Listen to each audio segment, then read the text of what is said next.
So 2 years ago, when we met here for the last Capital Markets Day, the world has probably been a little bit different. But let our management explain today how we manage this situation, how we look forward for the next few years, what we plan in terms of technology, in terms of financials. Good morning, ladies and gentlemen, either here in the audience, in the webcast, or on the phone. Great that you took the time to follow the presentation today. You've seen probably already the agenda.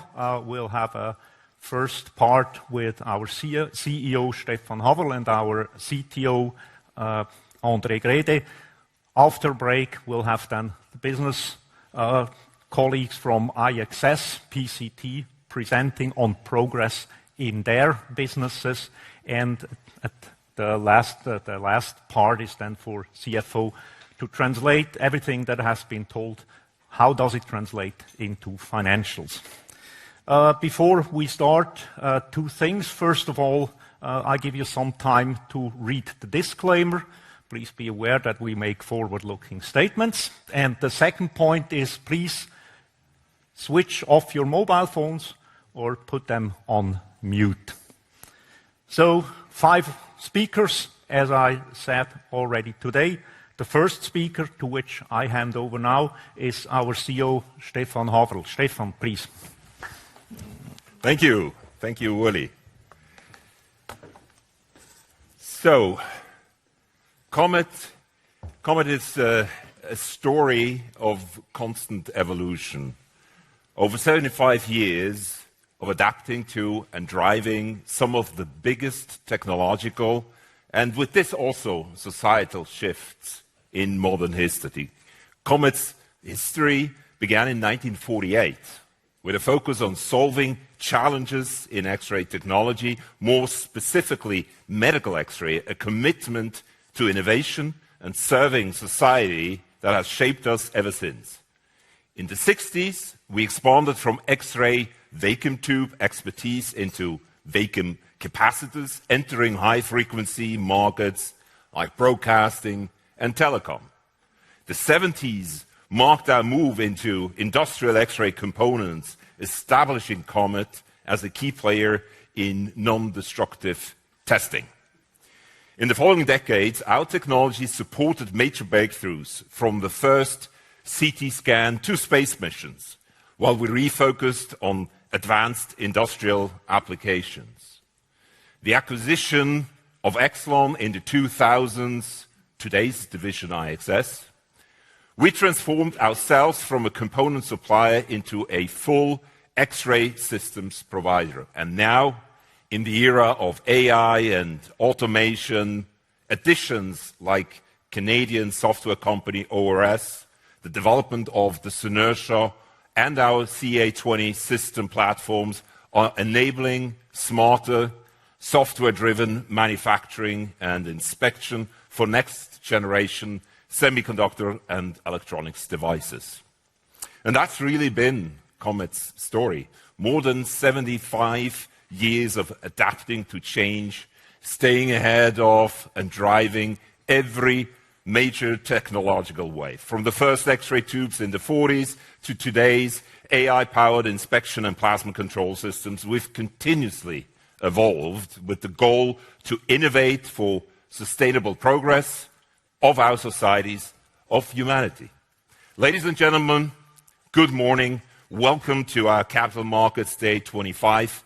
We sincerely appreciate that you have taken the time to join us today and to listen in on our journey ahead. Over the next sessions, Uli has already introduced them, we would like to share with you why we are confident that we can continue and further build on the successful past I have just introduced. But before we look into the future of Comet, let's take a moment to see where we stand today. Comet's current ability to innovate for sustainable progress is powered by our truly global footprint with strong roots in Switzerland. Our headquarters near Bern remains the heart of the company. It's where our technology leadership began and where our core R&D still takes place. But over the years, Comet has grown into a global player. Today, we operate from 12 locations across 3 continents, with more than 1,800 employees worldwide. We have manufacturing, application engineering, and/or R&D sites not only in Switzerland, but also in Germany, the US, China, Malaysia, and South Korea. Close to our customers and to the innovation hubs that drive our markets forward. This global setup gives us both reach and resilience. It allows the ability to serve our customers where they are, adapt quickly to the local emerging trends, and ensure a stable, efficient supply chain. In 2024, our net sales reached around 445 million Swiss francs, with 62% of sales generated in Asia, about 20% in North America, and 16% in Europe. That reflects the strength of our position in the world's fastest growing high-tech markets, particularly in semiconductors and advanced electronics. So, with a strong global footprint and deep roots in Swiss precision, Comet is well positioned to serve the world's most demanding industries, with a clear focus on the semiconductor ecosystem, from chip design and fabrication to inspection and quality assurance. Our business is thereby built on 2 core technologies: high-frequency power on the one side for plasma processes, and X-ray technology for non-destructive inspection and metrology. Together, these 2 technologies are among the enablers of the semiconductor world, making modern electronics faster, smaller, less power-hungry, and more reliable. Let's start with our largest business, Plasma Control Technologies, or short PCT. PCT is number 1 globally in vacuum capacitors and matchboxes, critical components for precise plasma control in chip manufacturing. Our products enable our customers to achieve stable, repeatable, and highest plasma processing performance, the foundation of every advanced semiconductor process. In 24, PCT contributed 56% of Comet's total sales and continues to grow alongside the most advanced nodes in the industry. Next is our X-ray business, which is divided into the 2 divisions: X-ray systems, or in short IXS, and X-ray modules, in short IXM. IXM is the global leader in high-end X-ray sources, providing the precision and reliability needed for inspection in industries such as semiconductors, electronics, automotives, and aerospace. And with IXS, our X-ray systems business, we rank among the top 3 in industrial inspection systems globally, supporting customers from R&D to full-scale production. Together, these 2 X-ray segments contributed roughly 44% of group sales in 2024. So, across all our technologies, we play a vital role in the industries we serve, especially the semiconductor industry. We're enabling our customers to push the limits of what's possible. At the same time, we are ensuring quality and efficiency, the pursuit of highest possible yield in shortest time in every step of the process. Now, technology leadership is obviously very important, but it is also so that value creation is very important. By enabling, among other things, the future of computing and data storage, we're not only advancing technology, we're building a resilient, growing business.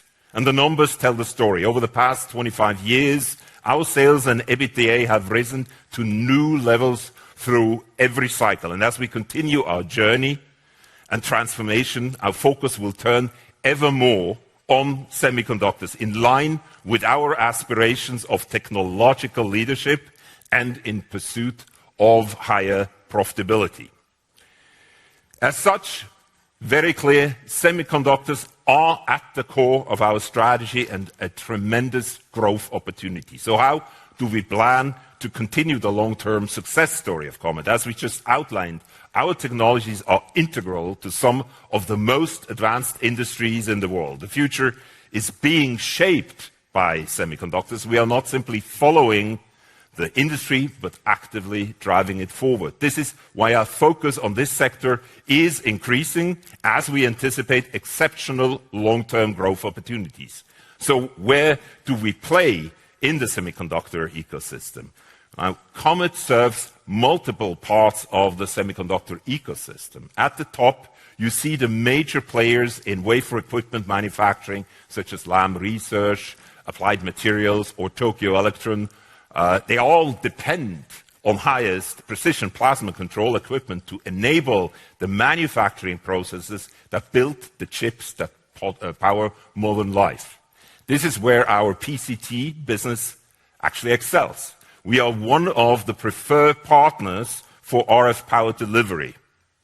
Technology for these equipment manufacturers ensuring stable, repeatable plasma processes that are essential for every wafer produced. Then as chips move through the production chain into packaging, testing, and quality control, our X-ray technologies come into play. Our X-ray modules from IXM and systems from IXS are used by leading foundries, IDMs, and OSATs to inspect complex packages and ensure defect-free processes and products. We work closely with all of these companies, helping them secure quality and reliability down to nanoscale precision. So whether it's enabling advanced plasma processes or ensuring the highest inspection standards, Comet is right at the heart of semiconductor manufacturing. So to summarize, Comet is deeply, deeply embedded in the semiconductor value chain, from front-end wafer processing to back-end inspection and testing. Our position gives us a front-row view of the industry and a very clear sense of where the next growth wave is emerging. And that is very crucial because the semiconductor market isn't just growing, it's transforming. AI, electrification, connectivity, and automation are driving unprecedented demand for advanced chips and the inspection solutions that make them reliable. So let's take a closer look at the manufacturing flow and where Comet delivers its progress-enabling solutions. From left to right, every chip obviously starts with a design and raw materials. Through a highly repetitive, a cyclical series of highly complex and repeated steps, such as lithography, deposition, etching, polishing, ion implantation, layers of functional materials are added in a structured manner, patterned and refined to form billions of tiny transistors. Now, Comet plays a critical role at multiple stages in the front-end wafer fabrication through the hundreds to in excess of 1,000 steps in the cyclical front-end manufacturing process. To the right of the slide, and at the back-end assembly and testing process prior to holding a packaged and functioning chip in your hands. At the heart of these front-end processes is plasma. Our RF power delivery system, matching networks and vacuum capacitors, create and control the plasma with extreme precision. This ensures the accuracy, the repeatability, and yield that advanced chip production demands. In other words, without stable plasma control, you simply can't build today's nor the next generation of chips. Then, in the back end of the manufacturing process, where chips are diced, bonded, and packaged, our X-ray technologies take over. Our high-end X-ray and CT inspection systems are used to analyze connections, bumps, and detect defects in advanced semiconductor packages, a step that's becoming more critical as chip architectures grow increasingly complex. With our AI software-driven inspection solutions, we help customers guarantee reliability before chips even reach the market. So across both front-end and back-end manufacturing, Comet is essential, enabling precision, quality, and efficiency at nearly every stage of the process. That's what makes our technology not just important, but indispensable to the semiconductor industry's progress. So we've seen how Comet technologies are essential across multiple steps of chip manufacturing. Now let's step back and look at the bigger picture, the market dynamics shaping this industry and where the next opportunities for growth lie. So the semiconductor market is one of the most dynamic and strategically important industries in the world. The very bedrock of the world's electrification and our society's digitalization. It's driven by constant innovation, new applications, and structural demand that extends far beyond consumer electronics. We're seeing growing complexity in chip design, architecture, and manufacturing processes. Each new generation of chips pushes the limits of engineering physics, requiring greater precision and more sophisticated equipment. At the same time, miniaturization continues.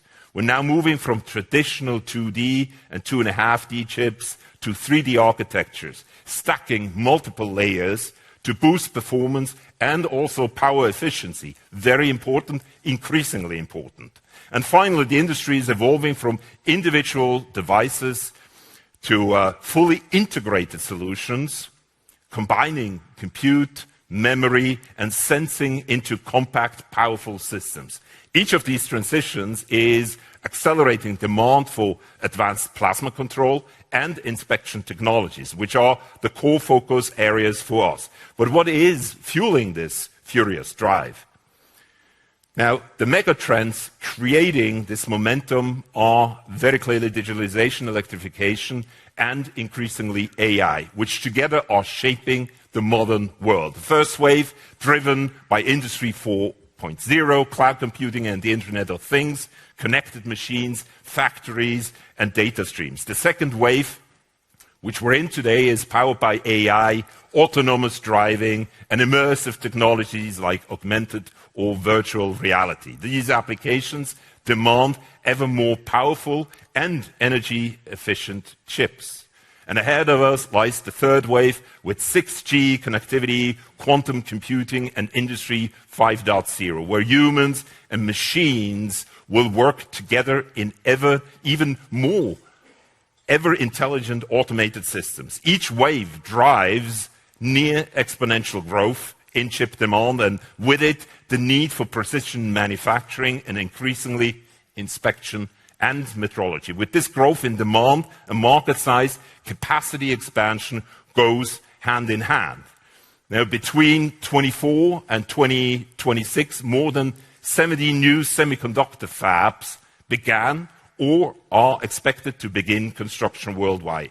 Asia continues to dominate, but we're also seeing renewed investments in North America and Europe as countries seek to strengthen their local supply chains. For Comet, this global wave of fab expansion means the long-term demand for our RF power systems and X-ray inspection technologies. In other words, as the semiconductor industry scales up for the next era of growth, Comet is already inside the technologies and processes that make that progress possible.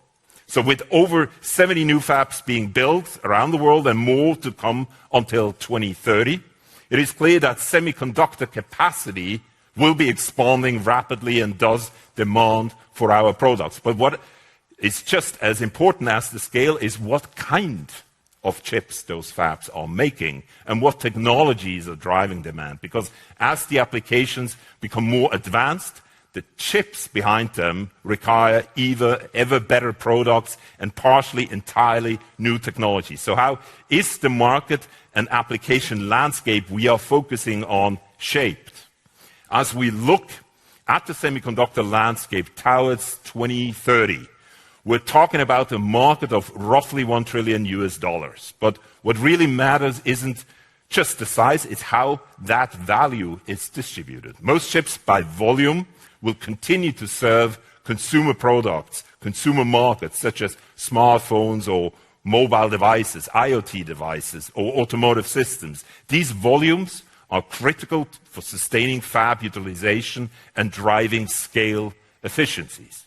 Yet the real value creation is shifting. Nearly half of all revenue is expected to come from AI and high-performance computing applications. These segments demand the most advanced technologies and highest utilization of leading-edge fabs.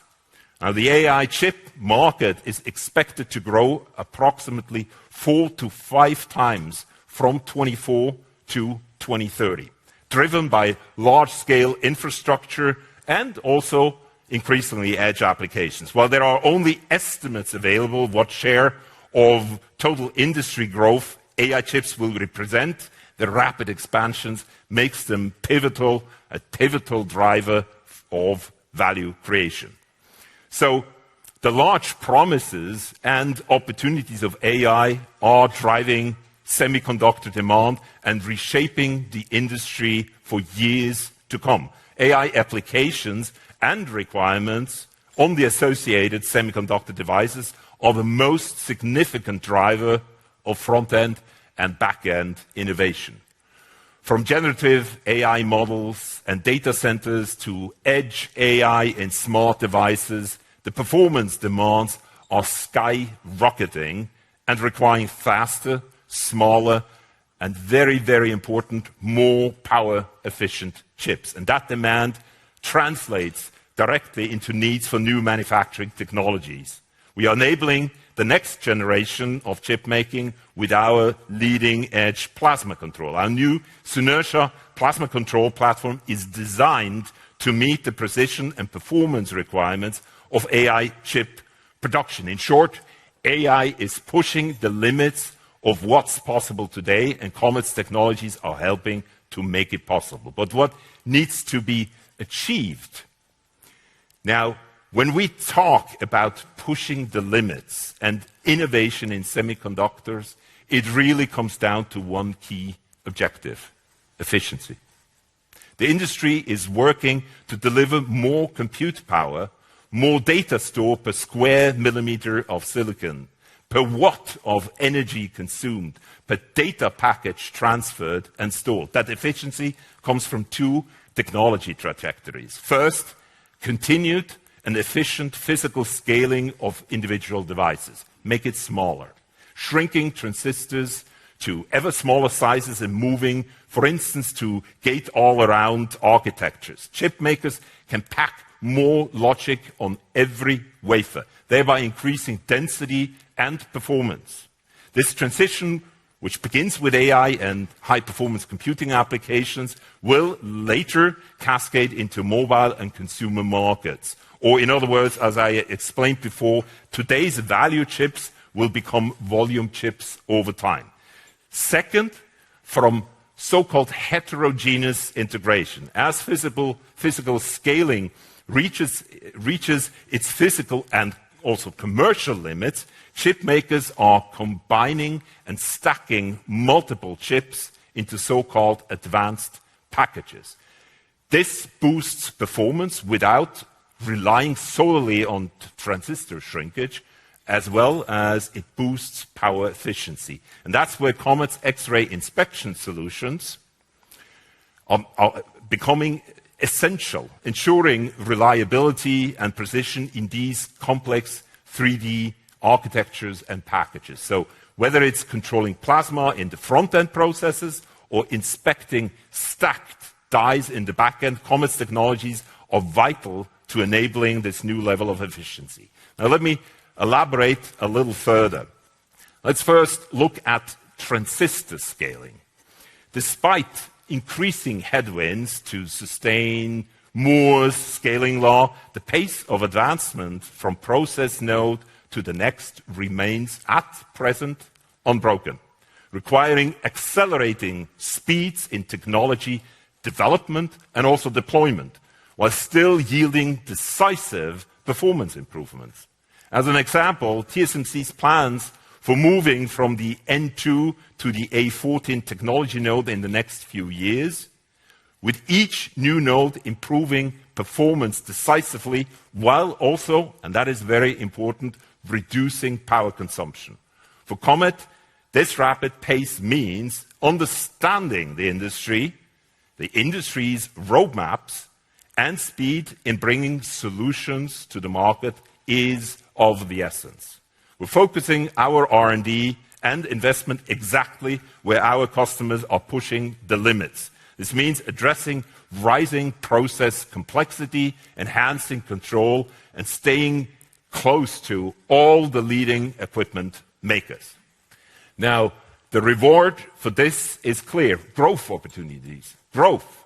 As the semiconductor industry moves through these technology transitions, every new node, every new architecture, and every new application creates additional demand for advanced manufacturing tools. The very tools that incorporate our plasma control equipment. The wafer fab equipment spend is expected to grow from just over $100 billion today in 24-25 to nearly $170 billion by 2030, driven primarily by foundry and logic applications. That said, NAND wafer fab equipment is also set to expand in the coming years with a projected CAGR of 15% between 25 and 2030, growing even faster than the overall WFE market. AI continues to be the biggest accelerator driving the adoption of new process technologies like gate-all-around architectures and later CFET.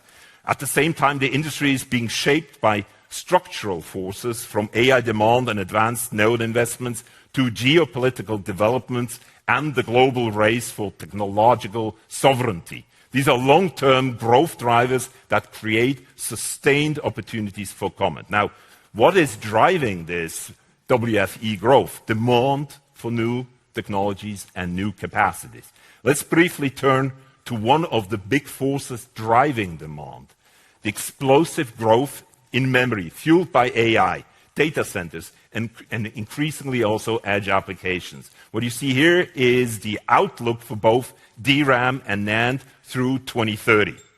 And the trend is clear. Massive capacity expansion is anticipated, led for now by data centers. Starting on the left with DRAM, it is projected that the world will require almost 3 times more memory capacity by 2030. 86 exabytes in 2030 compared to 32 exabytes in 24. And while mobile and PCs continue to grow modestly for now, the real engine is, as mentioned before, data centers, which more than triple over that period. That's because AI workloads are very memory intensive. On the right, NAND shows a similar story, but at even bigger scale. The market is expected to grow from 868 exabytes to more than 2.2 zettabytes by 2030. I don't even know how that number looks like, to be honest, but I promise you, it's big. Again, data centers are the dominant driver, growing at 27% annually and accounting for almost half of all demand by the end of the decade. This is a structural shift. Memory is no longer just a PC or smartphone component. It has become core infrastructure for AI and hyperscale computing. Every new model, every new cloud service, every new GPU cluster increases the need for faster, more efficient, and more reliable memory. And this circles back to the previous slide, with memory demand also contributing substantially to WFE growth in the next few years. So to sum up, as AI accelerates the pace of semiconductor growth and innovation, Comet is right there at the inflection points, enabling faster, more efficient, and more reliable chip production through its leading product portfolio of RF power equipment for plasma control. We've just looked at how AI is accelerating front-end innovation, but the story doesn't stop here. AI is not only transforming how chips are made, it is also reshaping how they are assembled, integrated, packaged, and tested. In fact, AI is now the most significant driver for both front-end and back-end innovation. AI applications are pushing semiconductor technology to its limits. They demand more computing power, as mentioned, higher bandwidth, and lower latency while consuming less power. And that means innovation must happen across the entire manufacturing process, from the front end, wafer fabrication, where performance is sort of defined, to the back end packaging and inspection where reliability is ensured, but increasingly also power efficiency and thermal management of such chips. And that's exactly where we play a key role by enabling both ends of the process. With our leading-edge plasma on the front side and on the packaging side with X-ray technology. So what is an advanced package, or what is advanced packaging? Now, as traditional spatial scaling will eventually come to an end, packaging will increasingly lead the way by co-packaging individual semiconductor devices into one advanced package. Increases in speed and cuts in power losses can be achieved by, for instance, drastically reducing transmission lines. Thus, the industry is turning to heterogeneous integration, of which advanced packaging is a critical enabler to unlock another powerful lever for performance, power efficiency, and system innovation.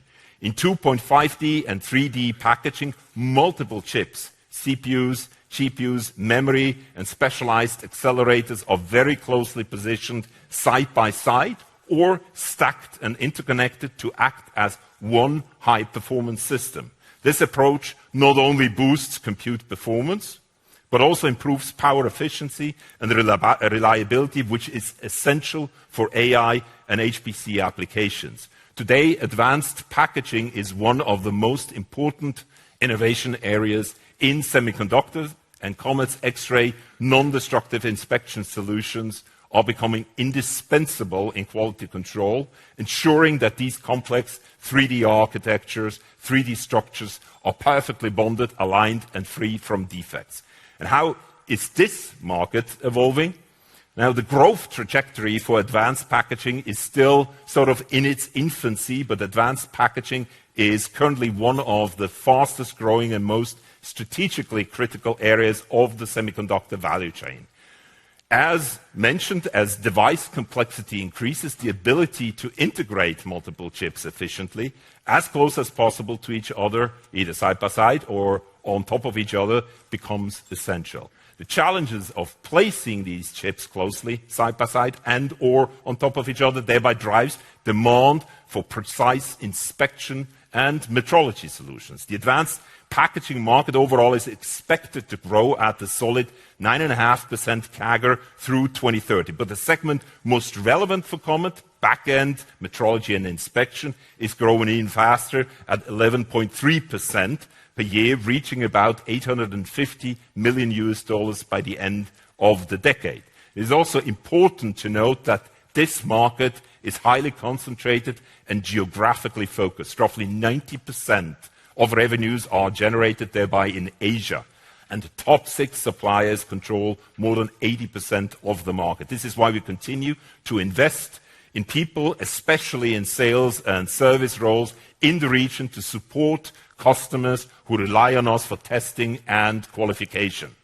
In this industry, speed matters. Support needs to be on site within hours, not days or weeks. For us, this represents a strategic opportunity as our customers push the limits of chip packaging and stacking and interconnect density. They rely increasingly on advanced inspection capabilities to ensure yield and performance.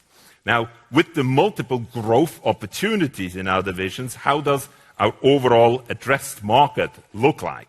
Now, given my outline of the past minutes, unsurprisingly, we're in the right place at the right time, especially with our focus on the semiconductor value chain. So let's take a closer look at the size of the opportunity in front of us. What you see here is sort of a key takeaway for our investment case. Comet's addressable market is growing significantly faster than the overall market. On the left, you see the total addressable market growing from approximately $4.2 billion today to $7.1 billion by 2028, an increase of about 69%. But the more important chart is on the right, our serviceable addressable market. That means the part that we can realistically win given our current product portfolio and product platforms. That market more than doubles over the same period from 1.7 billion to 3.5 billion US dollars, representing 105% growth. The reason is simple. We are positioned in the fastest growing segments of the market, and we continue to extend our reach through forward integration and new revenue streams, particularly in semiconductor metrology and process control. But what does it take to capture these opportunities? Now let me elaborate in what follows on some of the most important building blocks and priorities. Building blocks which enable us, building blocks that are required for us to capture these growth opportunities through focused and disciplined execution. Now first and foremost, our journey forward is defined by our further increasing focus on semiconductors. In today's rapidly evolving tech landscape, the boundaries between front-end and back-end process are blurring, fueled by the increasing demand for higher performance, higher efficiency, and heterogeneous integration. This convergence has opened new opportunities for innovation and growth. One key aspect of this convergence is the emergence of advanced packaging. This trend is reshaping the semiconductor industry, and we see it as a significant opportunity for us to leverage our expertise and capabilities, especially on the X-ray side of our business. We are uniquely positioned to capture value from this convergence through our deep knowledge and experience in plasma control, X-ray, and process technologies. Now, these core competencies have allowed us to stay ahead of the curve and develop cutting-edge solutions that meet the evolving needs of the market. And furthermore, the transformation we are undergoing is being accelerated by geopolitics, which are reshaping the global semiconductor landscape. As the industry adapts to these changes, we see new avenues for growth and collaboration that will further propel our success. So how do we move from where we are today to a scalable, high-margin growth company? Now, our strategic approach is straightforward. Drive faster growth, operate more efficiently, and strengthen our culture. These are our strategic pillars. We are dedicated to leveraging our expertise and market-leading positions in plasma control and X-ray technologies for the semiconductor market to drive innovation and deliver exceptional value to our customers. As we look to the future, we see a world of many opportunities to expand our reach and impact. By focusing on accelerating growth, we aim to capitalize on emerging trends and market dynamics to drive revenue growth and profitability. Through strategic investments in current and new technologies, R&D, our footprint, partnerships, and market expansion, we are positioning ourselves as a market and technology leader poised for success in the years to come. In parallel, we are committed to enhancing efficiency across our operations, optimizing our processes, and leveraging digital technologies to streamline our internal workflows and drive operational excellence. By embracing a culture of continuous improvement and innovation, we are empowering our teams to work smarter, faster, more collaboratively, driving efficiency gains and cost savings that will fuel our growth and profitability. But perhaps most importantly, we are focused on strengthening our culture. A culture of excellence, integrity, and collaboration that defines who we are and how we operate, how we do things. By fostering a culture of trust, respect, and empowerment, we are building a strong foundation for success, attracting top talent, and driving employee engagement and satisfaction. So how does this transformation then translate into concrete actions for each division? Now, each division has a clear set of priorities and initiatives, but they are all built on the same company-wide foundation: a unified and common strategy and market focus, a common operating model, shared infrastructures, footprints, functions, process technologies, and vision. This ensures that while each business drives its own product roadmap, we move forward as one organization, one Comet, fully aligned in how we grow, how we execute, and how we create value. Our foundation is clear. A people-driven culture built on curiosity, integrity, passion, and excellence. Our core focus, semiconductors, driving quality, innovation, and technology leadership. And in this industry, success requires true customer obsession, knowing their roadmaps, adapting ours, and delivering solutions that essentially and eventually win. To achieve this, we cut complexity, move faster, and stay focused on what really matters across all divisions.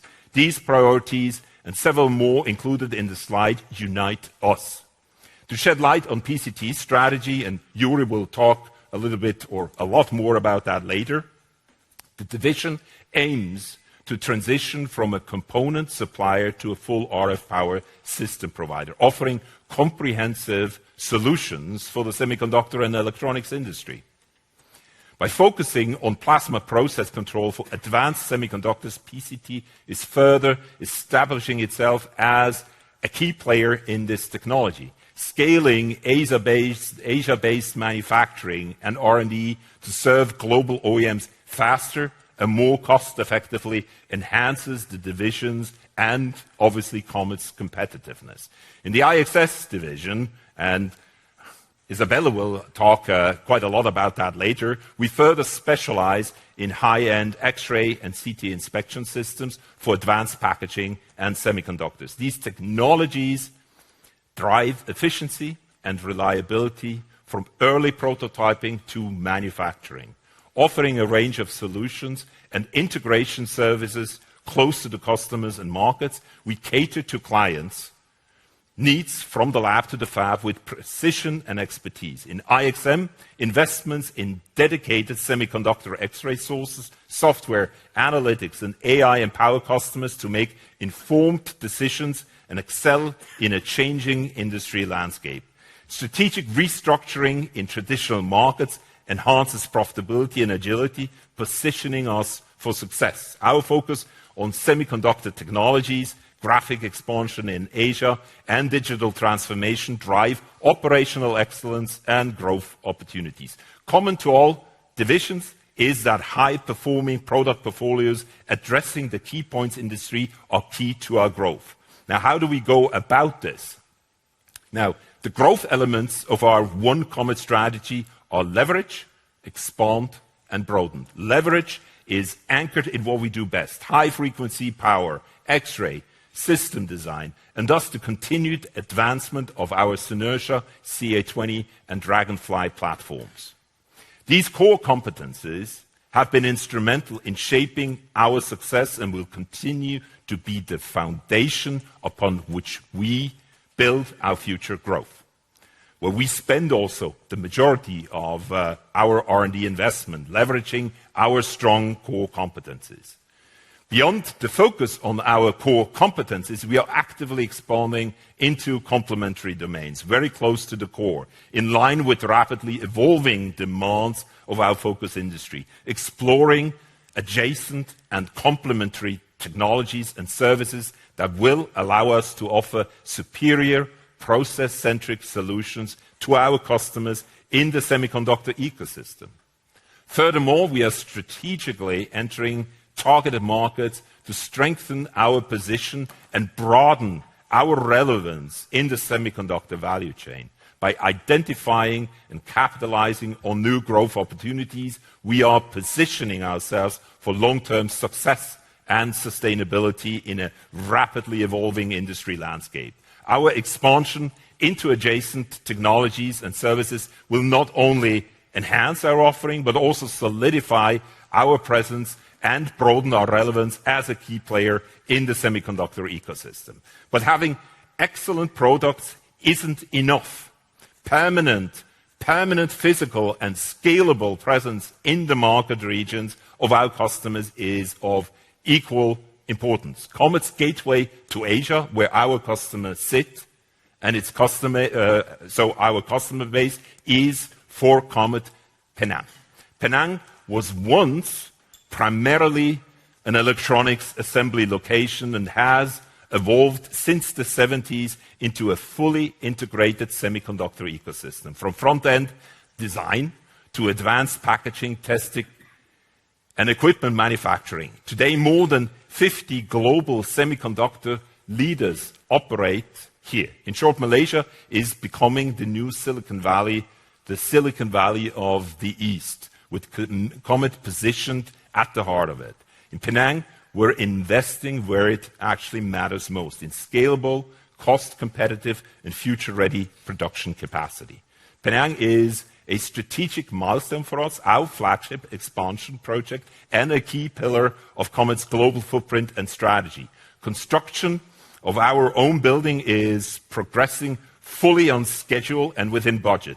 Once complete, it will double our current production capacity, giving us the flexibility and scale we need to support long-term growth. The new site in Penang is more than just an expansion. It is a strategic hub that strengthens our presence in Asia and enhances our ability to serve customers regionally.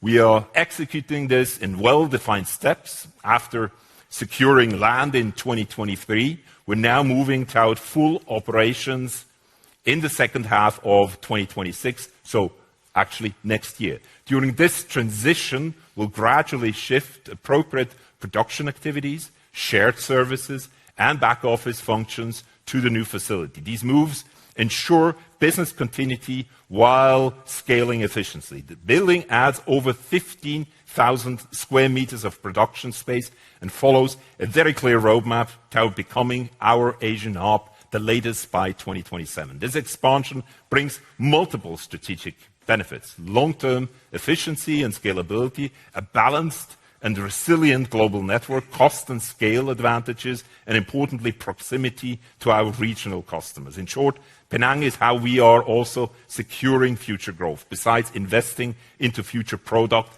and service offerings. So while our investment in Penang strengthens our operational backbone and global capacity, innovation, and people, the third strategic pillar remain also at the heart of our long-term success. Now, at Comet, we believe that sustaining growth means more than scaling production and product platforms. It means developing technology and talent together. Our approach is simple but powerful. Technology improves our daily lives, and education improves technology. That's the cycle that keeps innovation moving forward.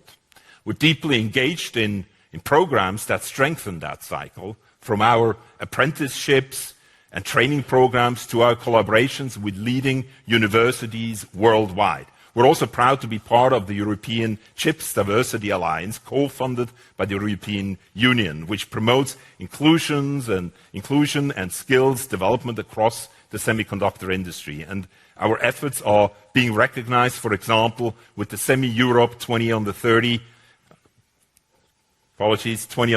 award in 24, and again also in 2025, celebrating the next generation of innovators at and within Comet. All these initiatives reinforce one message: our commitment to innovation today ensures we can sustain growth and leadership tomorrow. Just as we invest in people and innovation to build long-term resilience, we also take responsibility for how we grow. With that, we make sure that progress today does not come at the expense of tomorrow. For us, sustainability is not a side project, but part of how we innovate.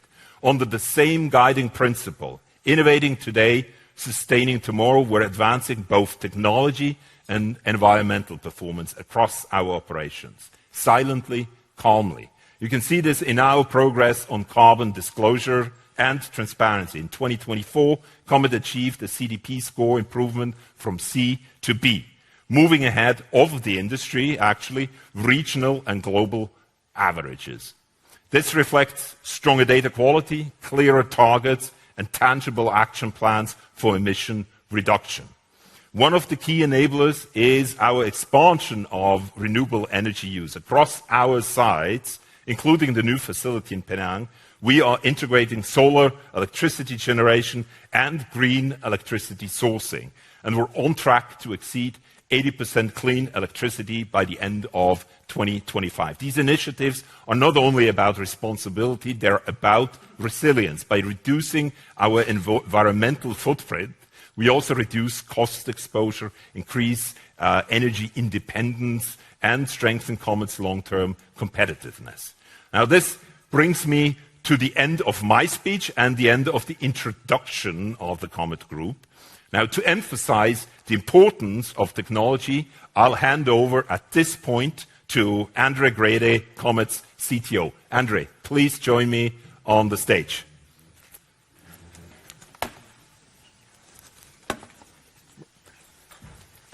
Thank you, Stefan. There you go. Merci. Good morning, everyone. Ladies and gentlemen, let me take the chance to welcome you as well here to our Capital Market Days 2025. So I'm going to speak a little bit in the next 30-35 minutes about how we are positioned or how we are well positioned in the technology game in semiconductors. And when the VP investor relationship asks you to speak about technology to the investors, it's always a little bit difficult, right? I will try to explain it as simple as possible.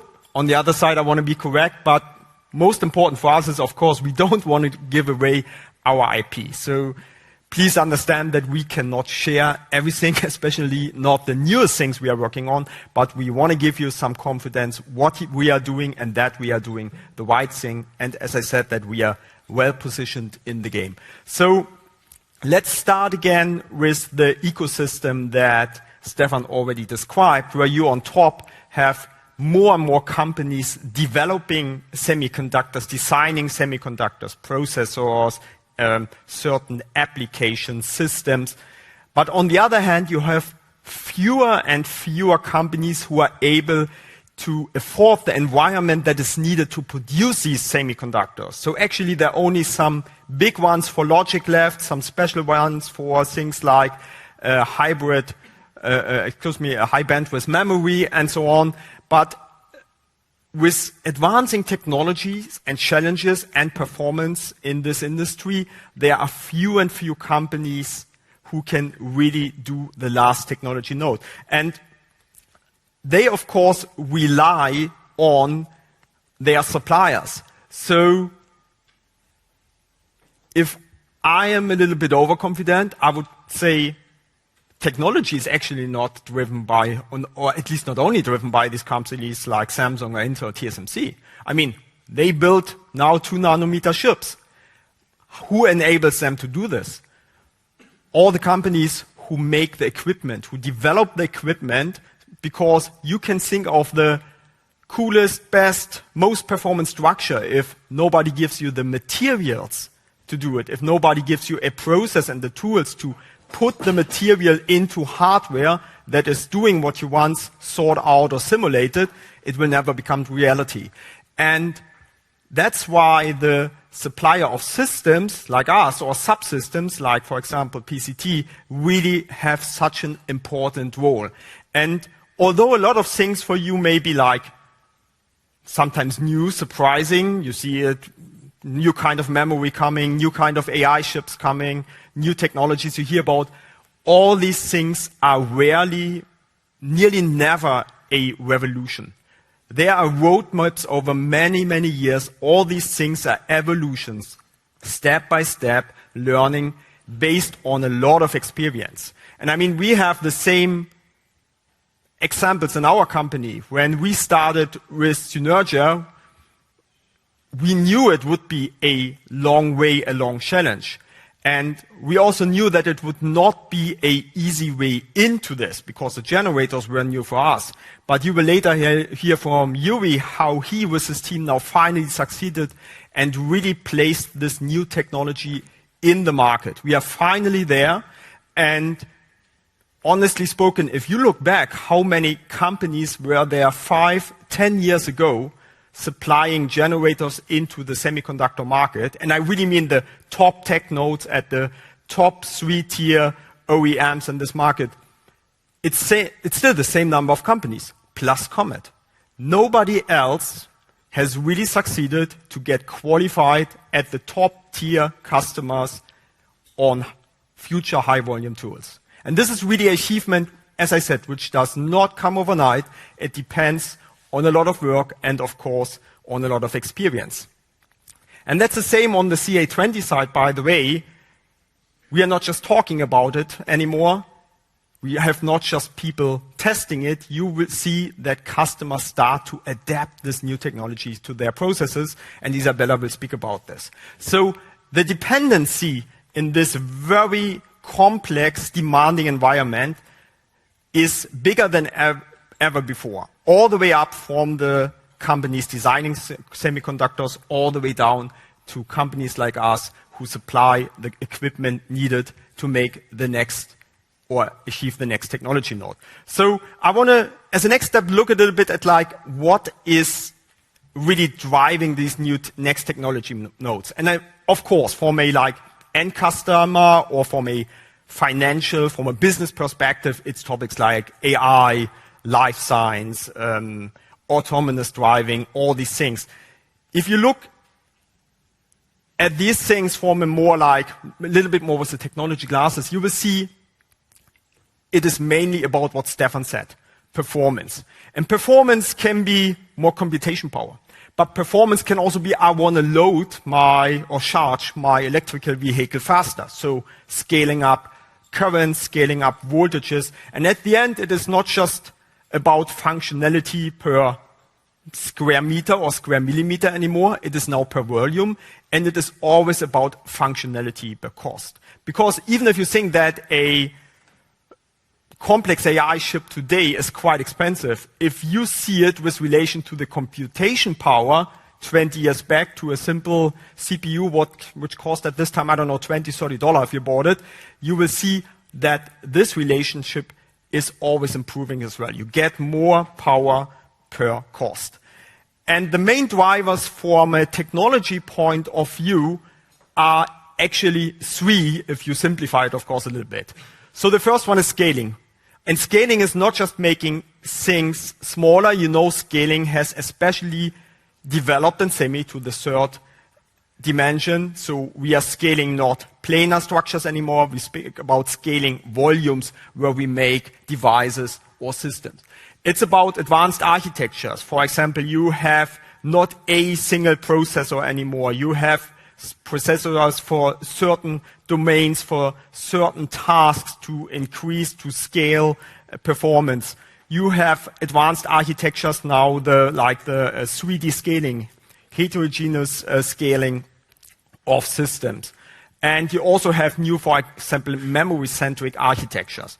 On the other side, you have the technology. And technology can be actually a lot, but a very famous example, for example, is the development from planar FETs over FinFETs to gate-all-around FETs.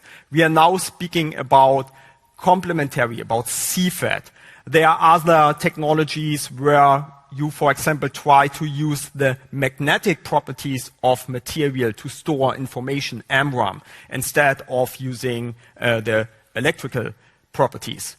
And all these things, these drivers, must be somehow enabled. Somehow at the end, you must do it. As I said, you can have an idea for the most brilliant concept. The question is how you do it at the end. And it's about materials. For example, you know, there's a lot of scientific activities now around 2D materials like graphene. It's about materials like moly that was just introduced for achieving better connections, especially for small structures. And on the right side, the other 2 points are manufacturing equipment and processes. At the end of the day, you need to take this idea, you need to take the material, and you need to make it a chip. And then it's about testing and inspection, because what you can see and measure, you can't understand, and what you can't understand, you can't fix. So this is actually what is enabling all these drivers in the technology chain. And you see our playing field, Comet's playing field, is on the process equipment side, where we on one side help to make equipment so you can produce semiconductors, And it's now, with our X-ray inspection tools in SEMI, also about the inspection part, seeing what happens, fixing it, making it better.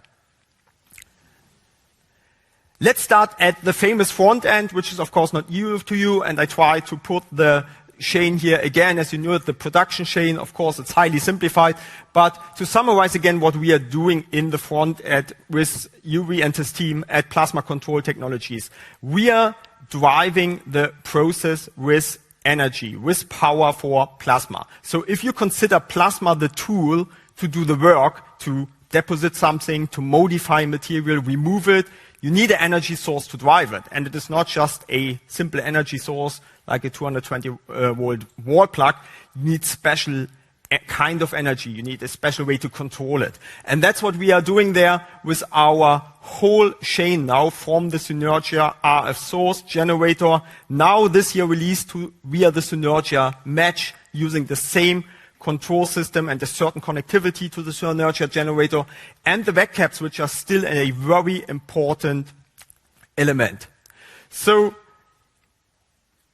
if you look at the two most important process steps, which come in many variances, then we speak about, with respect to plasma, we speak about deposition and we speak about etching. Deposition, we speak about applications like PECVD, which stands for plasma-enhanced chemical vapor deposition, ALD, atomic layer deposition. There are also special processes, sputter processes, how you dap metals, all these things. And they are run by plasma using RF as an energy source. There is not only RF, there is DC as well. DC is used for other things in plasma. It's a little bit more rare if you speak about advanced processes. There are reasons why you cannot apply it, especially if you speak about processes for non-conducting materials, like on wafers. There's a RF as energy source I just spoke about, and RF can be anything, from low frequencies, 400 kilohertz, all the way to several gigahertz as you use it in remote plasma sources. And there are more and more other energy or power sources or ways to create energy and shape it, which are summarized under non-sinusoidal signals. This is things like bipolar pulsing, but also like tailored waveform. And if you look on the right side, you see applications like etch, very famous dielectric etch, conductor etch, but also things like ALE, atomic layer etch. And you see the most important process steps, which you have probably heard about, like high aspect ratio structures, where you want to drill very small holes through a very thick substrate, for example. There are things like via spacer gate etch, all these things you need to make a device. And last but not least, both sides come with more or less the same challenges for the generator. So repeatability is the holy grail in this industry. Our customers make hundreds, thousands of chambers. So every generator you deliver, which has such an important, or every match as well, has such an important influence on how the energy goes into the chamber and does the work, the repeatability starts really with the RF subsystem. So this is a very important requirement which is not easy to achieve. And then it's about uniformity, about fast transients, especially in these new processes where things like gas mixture, but also the RF power you apply or other things you're using are changing very quickly. Efficiency is a big topic. I mean, if you see how much energy just a UV system is using to do in a fab, and you have several of them, and then you have these RF generators, 2.5 kilowatt, 5 kilowatt, and even more, efficiency becomes a very important topic. And then, of course, you add complexity with multi-frequency systems, with waveform shaping, with non-sinusoidal signals. These are all these things which you need to control the plasma, not just more precisely, but certain species in the plasma more independently. So you can really make these new, smaller structures. I was asked very often in the last year about how this matching works or where it is going. There is this, will vacuum capacitors be replaced by solid state matching? And I can already tell you, no, they will not disappear. And I want to explain a little bit why, because I read so much about it. As I said, we are asked very often, and matching RF power is one of the most important things in this supply chain of energy for the plasma. For a simple reason, you cannot directly create, for example, the voltage needed at the plasma with the transistors available today. So you need to do something like what is called matching. And I have chosen it as an example, as I said, because it is so important and we were asked so often. And so I want to start with what is driving this part of the power delivery chain. And yes, there are more and more requirements which about speed and transience. And there's already a difference in speed, how fast you can match to a new plasma condition versus handling the transience of the plasma. And what you can see here on the right side, without going to any detail, you see on the left side there's coming some kind of shaped signal. We call this a multi-level port signal. You see the color in the red there. You see that there's a high reflected power, and then you can see how Synergia suddenly starts the match and the generator of the system matching. And in just one pulse train, all the reflected power is done. And what you see on the right side, these short spikes, this is handling the transients. The transients are still there because then the plasma, when you change the energy supplied or the power supplied to the plasma, is changing abruptly from one low point to another. And you see how the system is adapting to it in sub-microsecond. So this is one of the big challenges, no questions. But there are more. There were challenges before, there were achievements before, there is performance we deliver today which cannot be replaced by just being good in speed.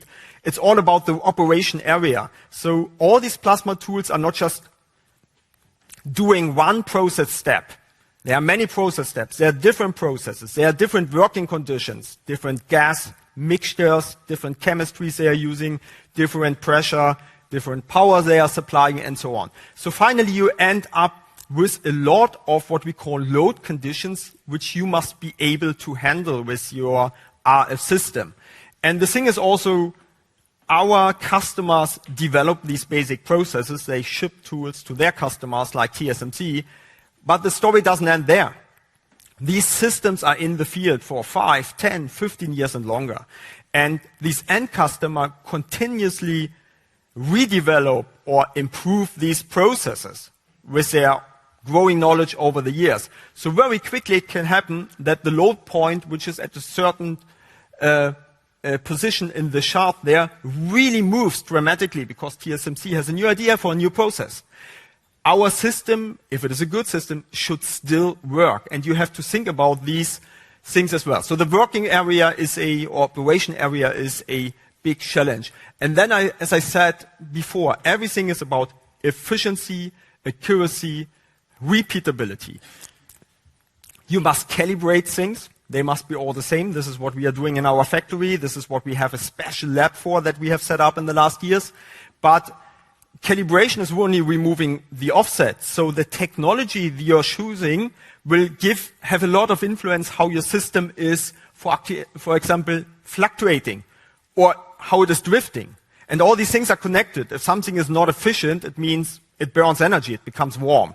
And if it gets warm, of course, dimension change, and this is where drift starts. So all these things have to be considered as well. And last but not least, all these things we are doing in the front end, there are a lot of varieties. So you need to be scalable. And customers want scalability quite quickly. They ask suddenly for more voltage or more current that the match must deliver. Or they want a different frequency. And then your technology must deliver the same performance, not at 13.56 megahertz, but maybe at 60 megahertz. Or we have a big library of network types, so we are not just doing a match, as you see on these pictures, which delivers into a plasma. We have matches which split the power and feed several chambers. We have matches who split and can adjust the current, so you can drive independent coils in an inductive coupled plasma. We have topologies like T matches, pi matches, L matches. It's a big variety. It's a big product portfolio you need to be able to do with a technology. if you summarize it, and maybe also to go a little bit to the core of this, yes. So there are two extremes if we speak about RF matches. On the left side, you see the classical match based on vacuum capacitors, which is fantastic in efficiency and is extremely repeatability. Because for a simple fact, there is no better dielectricum on this planet physically than vacuum. Everything else, if you do it differently, you will introduce losses, and very often losses come with reduced repeatability. It is not so good in speed, so just discovered a failure we didn't find during our dry run. It is fantastic in the operation area, of course, but what it is not so good in is speed. Speed is the limitation for a vacuum capacitor match because it is a mechanical system. And then you have the extreme right side, where you have the same challenges, but you can only fulfill one very good. A classical semiconductor or solid state match is extremely fast. You can't do it faster. You can do it more or less infinite fast, and finally it does not depend on the match anymore, but on the reaction of your plasma or the network. But if it comes to repeatability, if it comes to efficiency, it is clearly the worst one because it has the biggest losses. It is also clearly the worst one if it is about operational area. If I say I want to go from 3 kilovolt to 10 kilovolt, it's difficult to do it, and it's then also much more costly. And there are not just these two. There is a lot of things, a lot of flavors inside that we also look in. For example, now with the new Synergia match, which came out this year, which is working really as an interconnected system with a generator, we can do new things. We can really leverage the repeatability, efficiency, the operational area which we have with our vac caps. But the way we synchronize it, we can get tuning, not for all applications, but some applications, we can get it as fast as a solid state match. Again, it does not work for everything, but we can do it for a lot of processes, and that's why we collaborate with our OEMs, especially on these topics, because that's then also the most cost-efficient solution.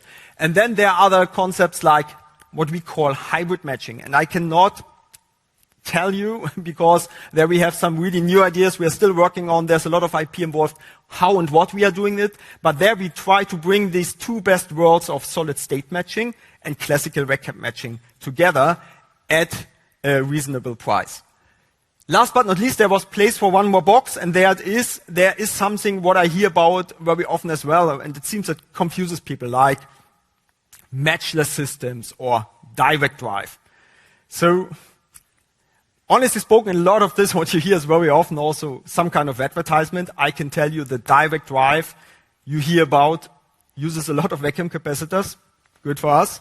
But there are other technologies which I consider matchless. And matchless is all about these non-sinusoidal signals. That's things like bipolar pulsing, that's things like tailored waveform. What is important to understand, these systems are an add-on. They come together with RF. They are used, for example, tailored waveform to better control the ion energy in an etch process. They are an add-on to the toolbox. They are not replacing 60 megahertz, 40, 27, 30 megahertz RF. This is important to understand. And of course, we know these systems. We are looking at these systems. We are working on things. Last but not least, maybe a last slide about the technology we are using in front end. So you heard Stefan already speaking about our digital platforms capability. This is really a change we introduced with Synergia.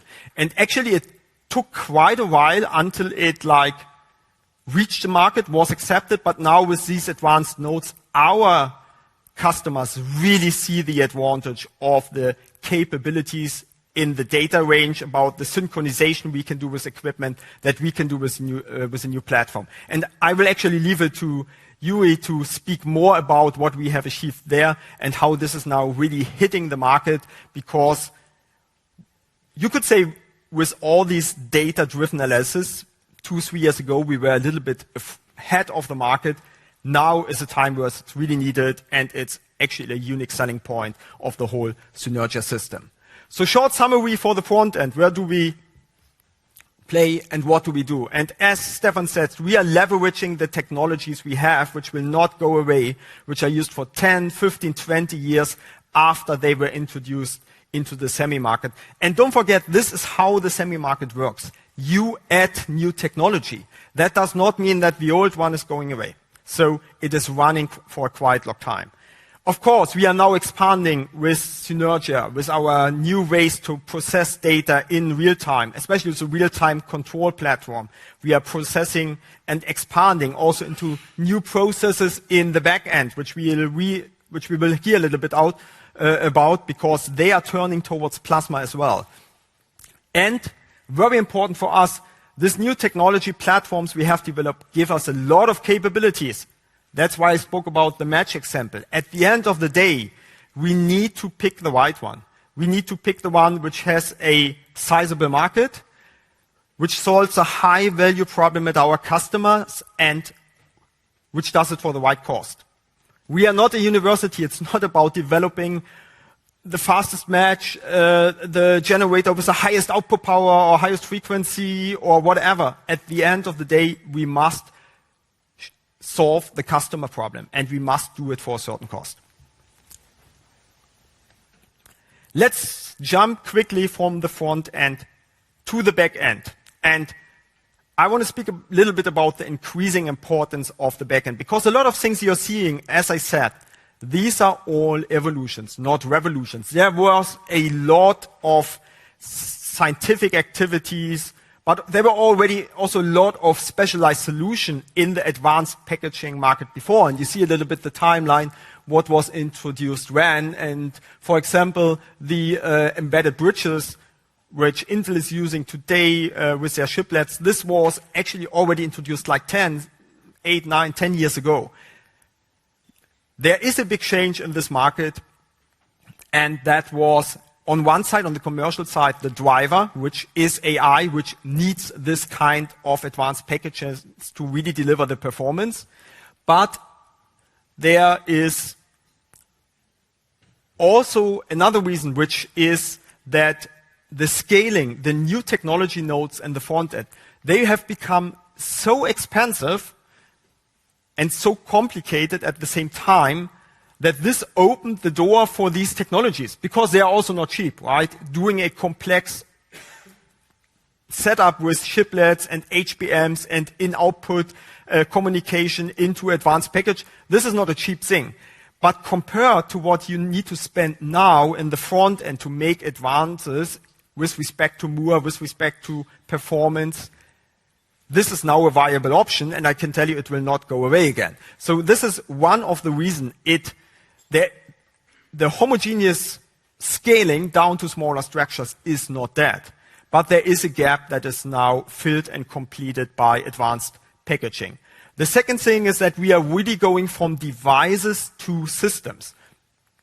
Again, AI as an example, where you cannot reach the same integration level, even not with the most advanced PCB technology. You need to bring memory and CPU closer together. They are made in different technologies. You cannot make them on the same wafer, so there is nothing else than an advanced package to do it to achieve the performance. But AI being on the front end, the high value game, the driver for the moment, this will clearly also be used for other things. Other things will benefit from this environment. If we speak about advanced sensor system, autark systems, maybe with their own energy storage on board. All these things will now be accelerated by this development.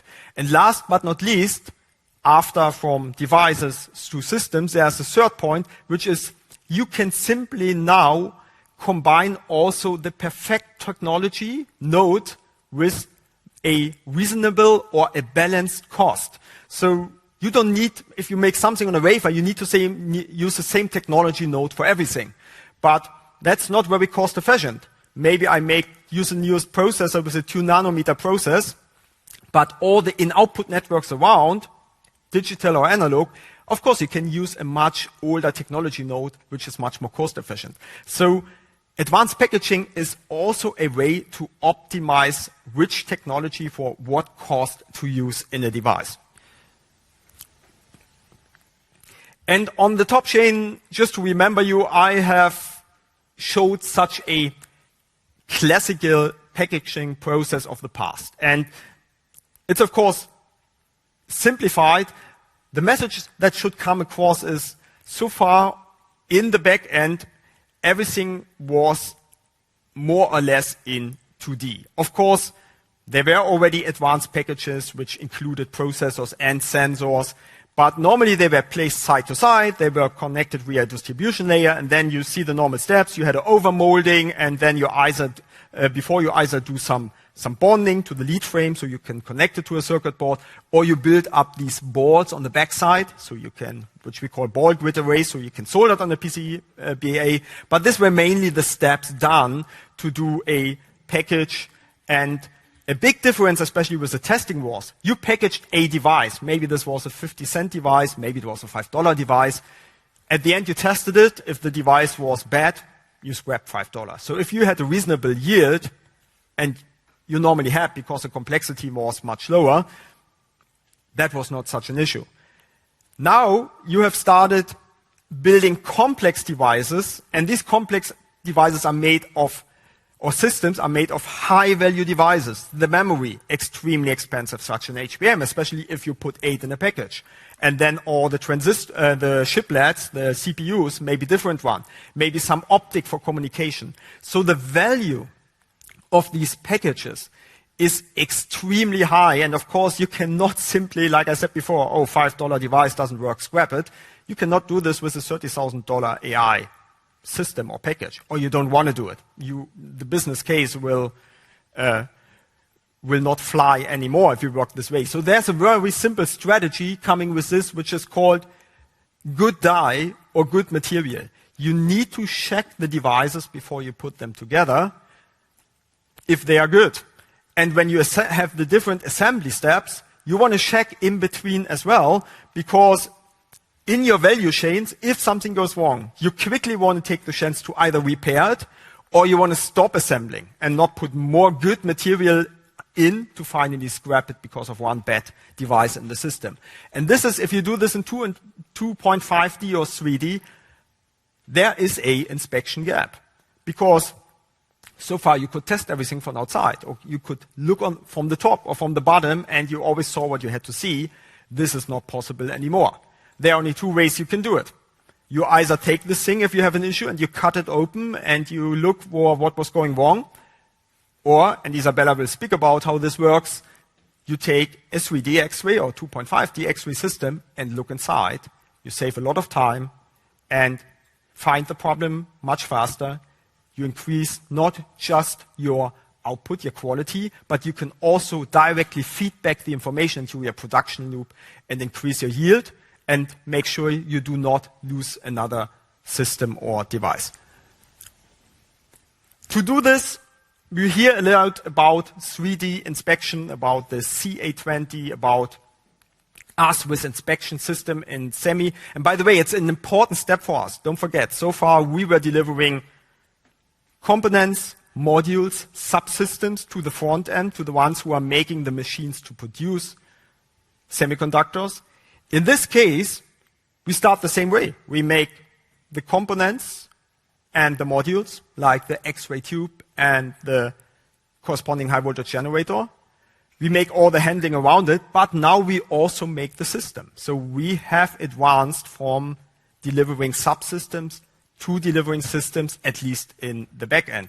And I have selected, I would say, the 4 most important things in such a system, and the message I want to bring across is all this is in our hand. And let me start with the light source, with the X-ray source, which is done by AXM, by the team of Michael Berger, who is here as well. So if you have questions in the break, please take the chance and interview him directly. But I want to shine some light on AXM and on this team and how important they are in this inspection chain. Because you will hear later from Isabella, there are many challenges you have to solve, but at the end of the day, you want to see things very precisely with a high resolution, and you want to do it fast. And this all starts with the light source, with the X-ray tube, because it sets, you could say, the limits of what is possible. How much power do you get out, but also how much resolution can you at the end achieve? And this is what I want to explain here, because you can play this game at home, right? If you have something, if you have like a big old light bulb, and then front you put an object and you have the shadow on your wall.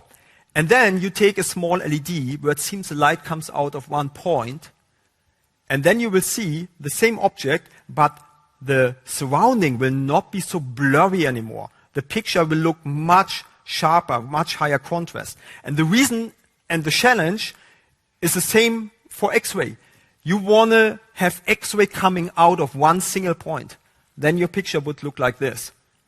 But that's not the case, because we are accelerating an electron beam, and finally this thing hits the target, and it hits it at a certain surface. And this defines what we call our focus spot, the spot we can focus the X-ray to. And now, if you do it like this, you will see there is not just light coming out of one point, it's from the edges as well, and then this happens. And this finally defines, if I have two objects close to each other, can I still separate them? This is what defines your resolution. And this comes with a lot of more challenges the team of Michael has to solve. It's not just that you have such a small focus spot, because if you have a small focus spot, all the energy goes to one point. So sooner or later, you will melt away the target. So the question is, how do you can still get power out of this? Because if you don't have enough power on the target, you don't get enough light. And again, no light, no possibility to see fine structures. Then you have to keep this focus spot and see, we speak about 400 nanometer resolutions. You have to keep it extremely stable. Of course, all these things are heating up. And now how do you make sure it is not wobbling around? Because that would mean your projection is wobbling around as well. If it does this slowly, you can measure it, we can maybe use our AI-driven inspection software to correct for this, but you cannot correct for everything. And this is what needs to be understood here, because you're used to your smartphones, which are getting smaller and smaller, and to be honest, the whole optics compared to a professional camera system is like, it's nothing, right? And you can do so many corrections by AI. If something is looking back, AI is estimating, guessing how it could look like, and makes the face or whatever looking nicer or complete. This is not possible here. If there's information missing, and I use AI to generate this information, put it in, how can I make sure that I have not just made the picture nice, looking nice, instead of seeing the defect that was there? So again, the tube is so important, because this is the beginning of the chain. Any resolution and speed you lose here, you cannot recover. And that's why it is such a competitive advantage for us to have this in our own hands, and to have the strong collaboration between Michael's team, IXM, and Christian's and Isabella's team on the system side. Last technology I will speak about today, and I will not go into the automation, which is important as well, and the high voltage generators, which are made by AXM, which now also have lifetime monitoring, which is extremely important for uptime and semi, right? Systems cannot go down. This is pure money running away. We leave this for today, but of course I want to speak a little bit about what we are doing with respect to AI. And I don't want to speak about how we use AI in the company to be more efficient, how to write and test code using AI. We are doing all these things as well. I really want to speak about AI in products, and a little bit about the technology behind our platform Dragonfly as used for our inspection system. So you see the whole universe, let me call it like this, of AI there. And what we are mainly using and is the part of machine learning and deep learning. So you are very used from the news to generative AI, generating additional information by AI. What we are more focused on for our products is learning, teaching machines by data, And if we speak about deep learning, a special method of machine learning where you use neural networks. And we are creating them on our own. This is not like public models or stuff you can use like Twin or Llama or these large language model. This is really done by our group in Montreal. And we also give our customers the possibility to train these models with their confidential data, so that they can train the model to exactly discover and recognize their defects. That's the automatic defect recognition. But maybe I can go back there for a second so you see the video again. Another important thing we are doing driven by deep learning is the so-called segmentation. This is actually one of the most important features of this platform. You get a 3D volume made out of pixels after the scan, but now you must train the computer to understand, for example, this is an example of a battery, where does the electrode material start? What in this gray picture, what X-ray finally is, in this grayscale picture, is the electrode. And what is the separator? And what is the electrolyte? So you need to teach the computer to do what you could do with your eye when you look at the picture and you say, yeah, this is where the head starts, this is where it stops, this is where the flower starts or the table. Recognizing these boundaries as envelopes, this is something the computer has to learn if you want to later use it for things like automatic defect inspection, but also, for example, like measuring how big something is. So this is things we are doing there. We are really embedding AI into our products, and that gives us another big advantage, especially with our inspection system. Let me quickly summarize where our technology plays today, and especially where it will also place tomorrow. So, as I already showed for the front end, yes, we leverage the VecCap matches and the VecCaps itself. We have still a big demand also for new capacitors. Just to tell you, this development is going on as well. And we are expanding, especially with Synergia, with our data-driven solutions, further into the front and also into new processes there. For example, don't be confused, we are not building lithography systems in future, but the photoresist you're making, the way you coat it, the whole process to make sure after the development you really have a stable EUV pattern. This is now going towards plasma processes as well. The same in the doping, right? If you have a gate all around FET, there is epitaxy doping you can do, but you can also use plasma for doping, because you cannot just use the ion beam from the top. It's now a 3D structure. You also have to dope it on the side. So there are more and more processes, challenging processes, where RF and plasma is used. And of course, as I explained before, we must make sure we have so many possibilities now with our new technology platforms, more than we could ever design in terms of products. We must choose the right things together with our customers. And on the back end, we leverage our X-ray technologies, which we have developed over many years, not just for the system, but also all the technology we have in our IXM tube division. We are finally broadening into the semi market. Yes, we have achieved this. Again, Isabella will show you where we are with the CA20. This system is now used to inspect advanced 3D packages. And there are also new challenges and chances, opportunities for PCT. Because, as you see on the picture there, building these redistribution layers, drilling these vias through what material ever, glass or in future very likely. All this requires plasma processes as well. And we have made a big step forward and will continue with our AI-driven software platform. There we have really a lot of possibilities. This Dragonfly platform is not just used to inspect X-ray pictures. It's actually quite famous in the scientific community.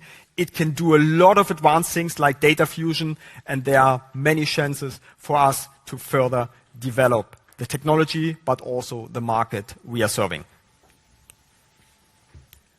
This said, I'm looking at the clock and I think I can make the next announcement immediately, which is the coffee break. Thank you.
So, welcome back to the next session, and it gives me immense pleasure to actually introduce not a new face to Comet.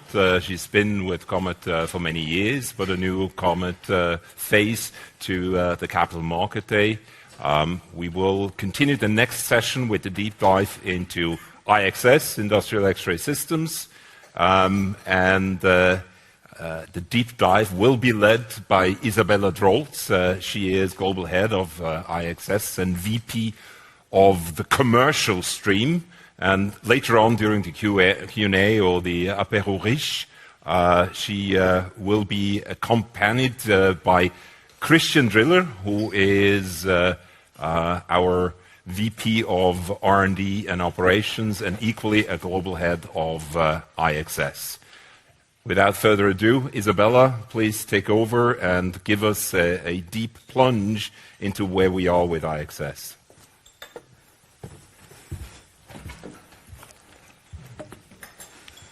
So, today is a very exciting day for me and also for IXS, because I would like to present to you how smart X-ray inspection is enabling our semiconductor industry through precision to see better, through speed to be faster, and also through AI technology to see more.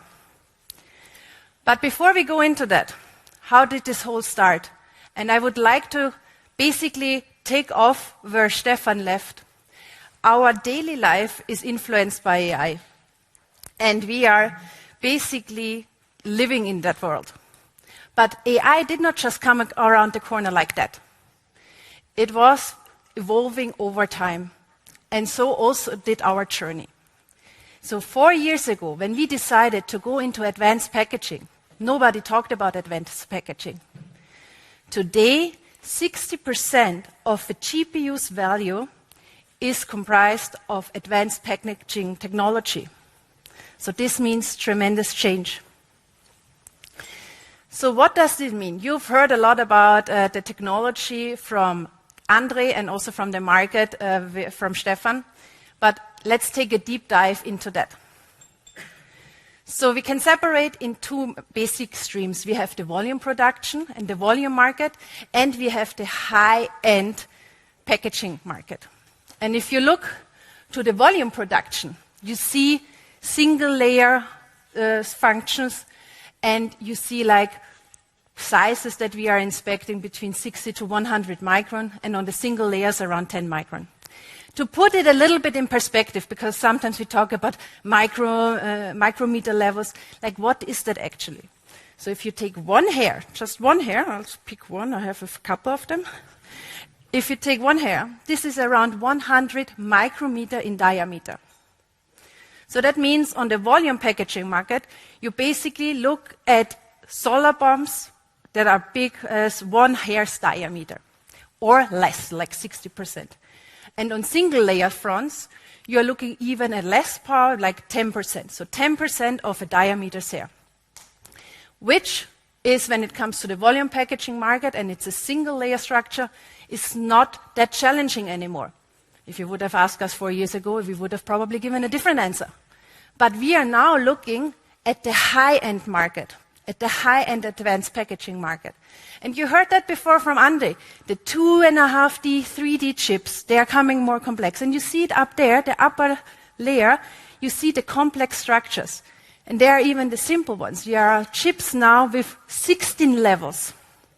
And that means you need to have precise image acquisition, and you need to have an inspection envelope that helps you produce these packaging chips. And you're not only looking at microbumps, you are looking at TSVs, so through silicon vias. These are the bars that you can see, the small connections. You are looking at wafer alignments. You are also looking at C4 bumps. But you're going even further down, even below 20 micrometer, so 20% of a hair's diameter, but sometimes even less. We are right now at 2% of a hair diameters. So something you cannot even see with your own eyes anymore. That's why you need AI in order to enable the semiconductor industry to enhance their inspection portfolio and be able to increase yield in the advanced packaging market. But it's not only the yield that is challenging for our customers, it's the winning the time to market race. In the semiconductor industry, it's all about having the first technology. So it's crucial that you work together with the top leading partners in order to help them win the time to market race and enable them. Second, as I mentioned before, finding structural defects and critical defects in these complex structures is crucial. So the inspection strategy in advanced packaging is also evolving. And last but not least, in the past you had like one design, you had one product ramp up at a time. Now you have multiples a day to ramp up, so you need to be very flexible in solution. That altogether brings a huge challenge to the advanced packaging industry. And that's why they need insights in order to be able to create foresights to control the process. That being said, zero defects truly matter in the advanced packaging industry. And how do we contribute from an inspection point of view to this world? And these are three levers that we are basically here hitting. And that is clarity, I'm going to explain that in a second, to see better, efficiency, to be faster, and insights through our product brand Dragonfly, our AI brand, to see more. And those three levels come all together, and Andre mentioned it briefly before, it's all in one hand. But it starts at the imaging chain. If you don't see it, it's not there. That's why you need to have the perfect setup in your X-ray system. You need to have the perfect imaging chain fitting to the customer need and the customer challenge in order to be able to increase efficiency, to control the data flow, to control the inspection flows. And then you use AI on different levels, so you can have interactive inspection when you're looking for ground truths, when you're doing research. Then you use Dragonfly 3D Vault, and you can do a detailed image analysis, segmentation, and also measurement of your specimen that you're looking at. Second is then when you are in a ramp-up phase, you want to have a guided inspection. That's what you do when you use deep learning models. You can bring in your own inspection workflows. You can basically, it's so easily set up, you can do it by yourself. I would challenge everyone that you can do it as well. And you can see in real life data what is happening. And then, last but not least, comes the process flow. And that means 24/7 process operation, where you get feedback back from each process step, and that is fed back into your analysis tool so that you can see, is my process working or not? Do I have critical defects? Do I need to stop the process? So where does Comet X-ray come into play in the inspection envelope, and where are we enabling the industry? And these are three levels. First of all, it's root cause analysis. There is when you are looking at a specimen, you're looking at a part, and in the past, it took you days, weeks, thousands of dollars to basically scrap a chip, dissect it, and basically look at every layer, is it good or is it bad? You can use X-ray now, and this is where we brought it to that level, that you can see that in hours. Second is failure analysis. As I mentioned before, product ramp-ups are now on a continuous basis in advanced packaging. Sample inspection is crucial when it comes to these complex designs. This is where you need a fast input and you need guided inspection so that you can use your deep learning models to help you become faster and to help you increase yield in a timely manner. And last but not least, the process control step in the inspection envelope, where X-ray plays a tremendous role, is when you are looking at every process step and you get the feedback back. So I've talked a lot now, but what have we really and truly achieved over the past years? In 2023, we launched our first manual inspection system for chip on substrate. In 2024, we brought out the automated system. In 2025, we brought the chip on wafer feature to that system, and also for deep root cause analysis. But we did not do that by ourselves. We worked with the top players in the market to always have the pulse on the market and to develop a tool and a system that fits in the inspection envelope of the future and that really helps create our customers to create value. And that led to something very important for us. We've got invited to be part of the next development in the semiconductor industry. And you can see that up there, it says Joint 3. We are part of the Joint 3 consortium, where we are developing together with the industry the next level of glass level packaging. This is the next stage that is going to drive the industry. But what does this mean? Inspection strategy, inspection envelope. Well, as you can see, you would say like, well, you're at the end of the supply chain. Why are you making such a big fuss out of that? Well, this is because advanced packages, as I said before, are extremely complex. They need a lot of attention, are extremely expensive in the manufacturing, and therefore you are, and customers want to talk to you on every level in the supply chain. So that means we are talking to customers in advanced packaging on design level, on material supplier level, on chiplet foundries, on interposer foundry levels, and of course OSATs and IDMs. But basically we are covering now in the inspection strategy in our envelope the whole supply chain because it's so tremendously important to serve the advanced packaging industry and helping them to succeed winning the time to market race and increasing yield. Nice pictures are nice, but numbers are better. And therefore, what have we achieved over the past years? In 2023, we had like 5 engagements, and we started out. We had good engagement with industrial suppliers and also with leading IM. But right now, we are at over 60, and we are globally active. We are in 25 qualification stages, and we have 5 orders received compared to 23 with 0. Is that enough? No, because advanced packaging is basically hitting off now and taking the next level.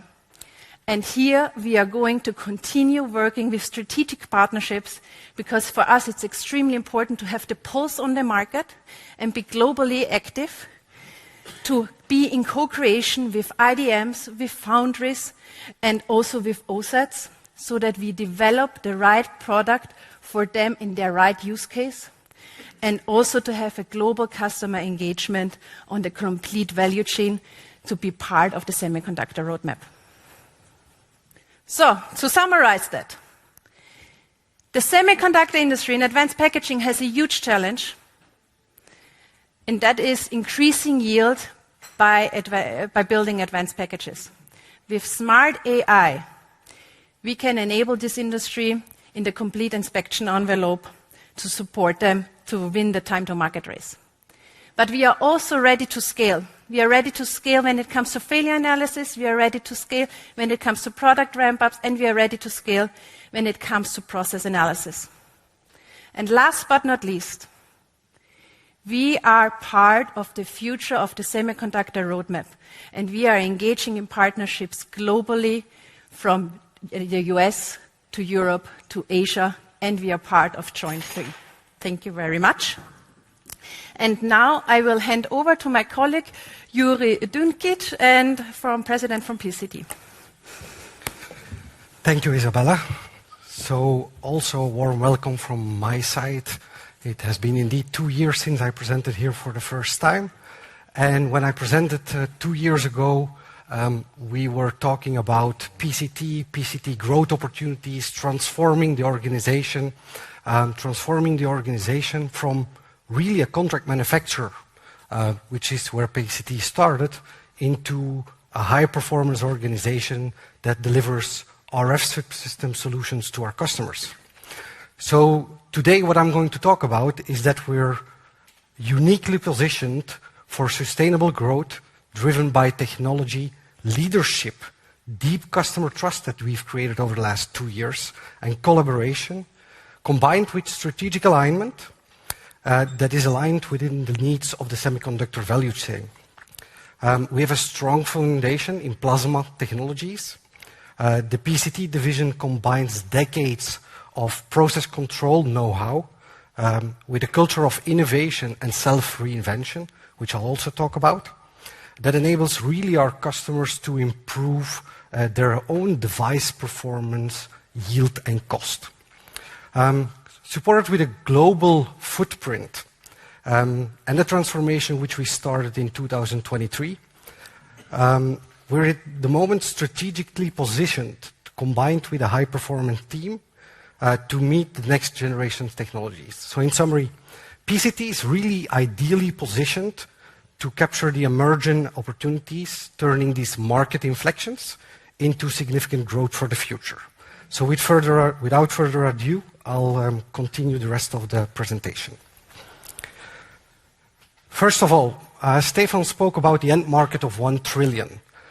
If you look 2024 to 2030, the end market IC demand will grow to this 1 trillion market. Stefan also explained that this comes with unique challenges. It's driven by AI, it's driven by power consumption challenges, so there is a definite need in new technologies to reduce that power consumption and also that footprint of those chips. I don't know if anybody follows the news, but today people don't talk in data centers about teraflops or something. They talk about gigawatt of data centers. It's the power consumption that goes in. Just to give an idea, one of those 1 gigawatt factories or data centers that they built, they contain approximately 500,000 GPU chips just for one data center. That's without the memory that goes with it. That's without the power supplies that are needed to support it. But it's a huge, huge investment, but it's also a huge driver for the next generation technologies. So there is from the market an expectation to continue to downscale, but also come up with alternative technologies that reduce that power consumption and reduce that footprint. So Andre already touched base. Stefan already touched base. We're moving from the nano era to the angstrom era, which we talked about already last time. But the technologies will need to continue to evolve from the gate-all-around, eventually 2030, 2035, or maybe later, to the CFET technology. And this is mainly for foundry and logic applications for the most advanced chips. As also explained, the memory will also need to continue to go through the transformation due to the increasing demand of the memory itself. And there we will see a continuous evolution from 2D to 3D in these applications itself. What does it mean in regards of process equipment? In regards of process equipment, that means that the overall WFE will grow with a CAGR of approximately 8%. But what is really positive about it, and as explained by these new technologies, the number of applications, the number of steps will continue to increase, the complexity will continue to increase. As such, also the number of equipment and RF processes in those equipment will continue to increase. So PCT is uniquely positioned because that means for us specifically that the overall CAGR for the RF subsystems is going to grow faster than the WFE itself, approximately with 11% in the same period of time. When we split then the plasma processing WFE, the total available market in 2024 was approximately 106 billion. If you subtract lithography, which is ASML, the remaining, which is approximately 1/3, is plasma processes, with a total available market of 36 billion for our end customers, which are the OEMs. If we split that, we know that approximately 90 billion is going into etch, which is the main driver of that market, and the remaining is deposition with 17 billion. If you take a little bit deeper look, you can also see that etch is driven by 3 applications: conductor etch, dielectric etch, and then there is strip. Deposition, there is PVD, PCVD, and ALD. Why is it important to mention? We are part of the most significant markets that are in those specific applications. And that's really well positioned with the major OEMs. We spoke about becoming more resilient. I'll talk about it a little bit later, but this is also a piece of the puzzle, understanding where you engage with which customers on which applications to enable future growth has been one of our focus areas. Talking about transformation and customer obsession. When we spoke in 2023, we came from a contract manufacturing background. There was a definite need to transform the whole PCT organization to really become customer obsessed, to really become much more resilient, operational efficient, creating a global team with a global approach because our customers went global, so having local regionalized approaches no longer worked. And then, of course, there was a need to broaden our portfolio with a much higher speed and expand our SAM, which Stefan also spoke about. We've been able to do so. In regards of operational efficiency, Penang is a piece of the puzzle. But working on our processes, how we're globally set up, how we engage with our customers, how we do engineering, how we do NPI, how we execute in our fabs by more automation, are all remaining pieces of the puzzle which go into the operational efficiency.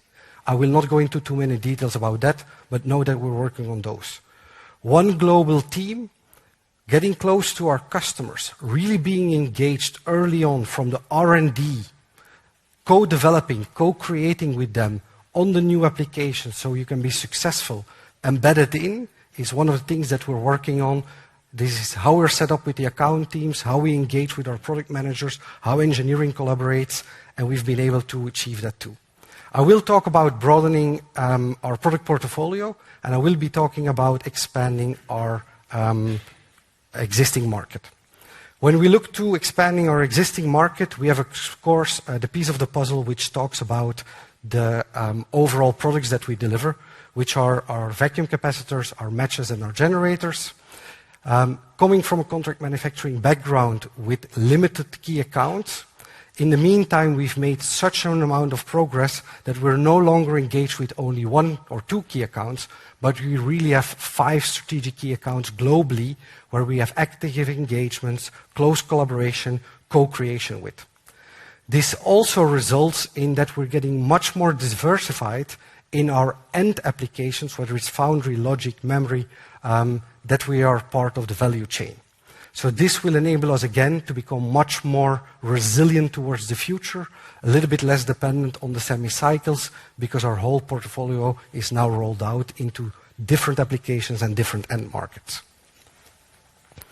When you look to the broadening of the portfolio, there are, of course, activities in technology that we're doing.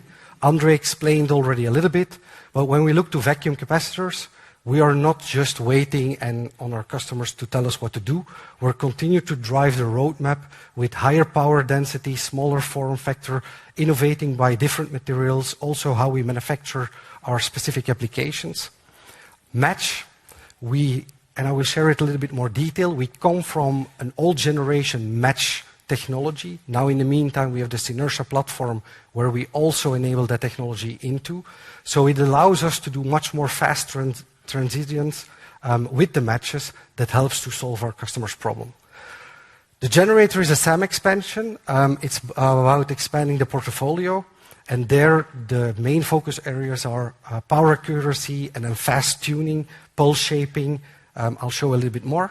But it really enables us to be the only one to really deliver a fully integrated system from the whole value chain.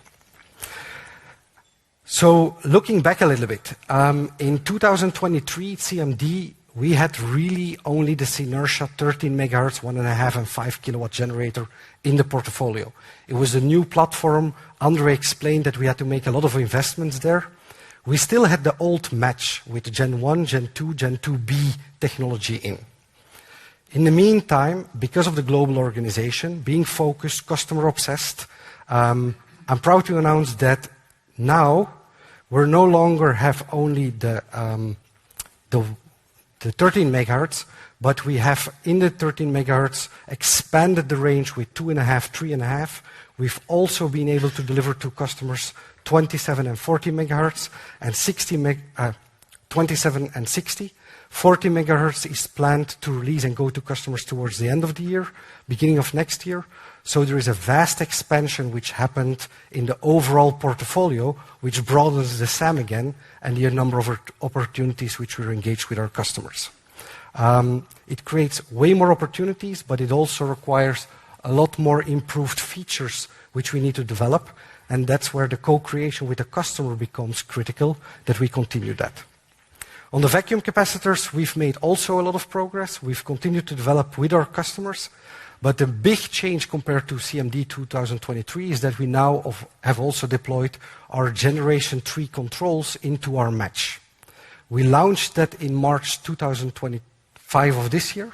In the meantime, we have already over 15 customer engagements because of the data that we were able to show, the improvements that it delivers, the tuning stability that it gives, the repeatability that it gives. So that in itself created a lot of market traction, a lot of positive momentum, but it also shows that with the development of the platform, we now have it, and rolling out new products with a much faster pace has been shown that we've been able to create all these new products over the last 15 to 18 months.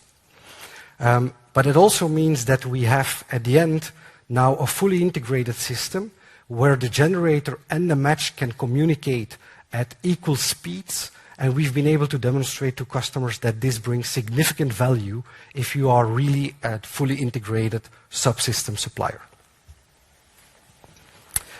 In regards of the Synertia market updates that we have, similar like Isabella mentioned, in 2023, we had limited engagements under evaluation with our customers. We had limited qualifications, and we had no high volume commitments or orders from our customers.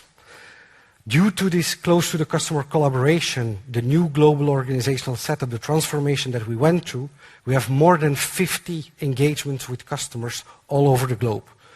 Engagement can be about multiple frequency, multiple applications. This doesn't include the match itself. This is purely generator. We, in the meantime, have also more than 30 qualifications ongoing, where we're on the lab or on the tool that goes to the end customer for qualification. But I think the most important is that we've also achieved that we have more than 15 high volume orders confirmed, which will fuel the pipeline and growth for PCT for 2026 and beyond. Because as Andre explained, once you're qualified and you're in, getting then the additional volumes that come with it as the tools number increases is going to fuel that. So we have more than 100 active engagements with more than 1,000 volume orders that we have in the pipeline. So we're well positioned to enable future growth, and the Synertia platform is finally yielding on the generator side, but also on the match side with the new project that we're doing. What is also really important to realize is that we're not only focused on one area. We really have these engagements across the globe, across all these multiple new accounts that I spoke about. So being able to support that required a lot of work and a lot of effort in setting that up, but we are really diversifying and making sure that that is the case. And of course, the customer adoption is driven by all the advanced features that we bring, like the fast pulsing, the power accuracy, but also the pulse shaping and auto-frequency tuning capabilities that we deliver. In summary, we're in the right market. The PCT growth will come from the customer intimacy that we've created over the last 2 years, and that we will continue to work and continue to transform the organization with, but also the speed that it brings in order to co-create with our customers. Everything needs to go faster, the cycle times become shorter, so continue to reinvent ourselves that we are in pace and in sync with our customers is key to succeed with that. And also, we keep focused on the resilience, and resilience is not only how we optimize our overall operational efficiency and flexibility, but also how do we become more resilient by being more diversified and more customer installed base. So the focus areas are remaining focused on the customer obsession, expanding the product portfolio, and then creating that resilience. And with continuous innovation, we will focus on continued customer success and overall success of PCT. And with that, I hand over to our CFO, Mr. Christian Witt. So thanks, Yuri. Hello and welcome everyone also from my side. After Stefan, Andre, Isabella, Yuri have presented where we are going as a company, what's the progress we've made in our key new product and business initiatives, I'll take you through where this leads us in terms of sales and growth, as well as through what we'll do on the other side to improve our efficiency. First, let's have a look at what changed since 2023. Since 2023, a couple of things which have changed in the market and our environment have been discussed by the colleagues. It's the AI, speed, flexibility, these things which you need in the business today much more than 2 years ago. The other point which clearly changed is FX, regulatory, and the general global environment. And altogether, that also requires us to have some additional business priorities. And that means it's growth on the one hand, which is our key driver, but also looking much closer at efficiency and resilience, things we need to take and we are taking care about much more and focusing more on than we have done in the past. So taking all that together, where will it take us in 2028, in the next, what we think will be the next peak of the cycle?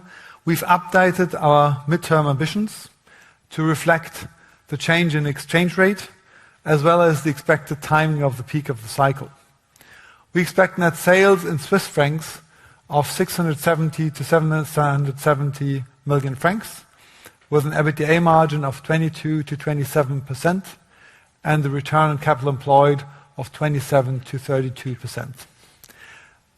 What's the key drivers behind the change or non-change, whatever you call it? We have considered the devaluation of the US dollar, which hasn't only happened in the past, but it's a systematic step which is expected to happen, also expected for the financial markets, the future rates to happen over the next years. And it's something we should consider. That's as we are reporting in Swiss francs. If you were to look at us as a US dollar company, it's a very clear message. In the next peak of the cycle, we are a $1 billion company.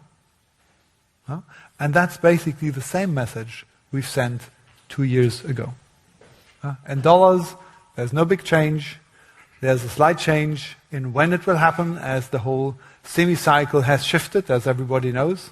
And when it comes to turnover, it is the same thing which we have shown here 2 years ago.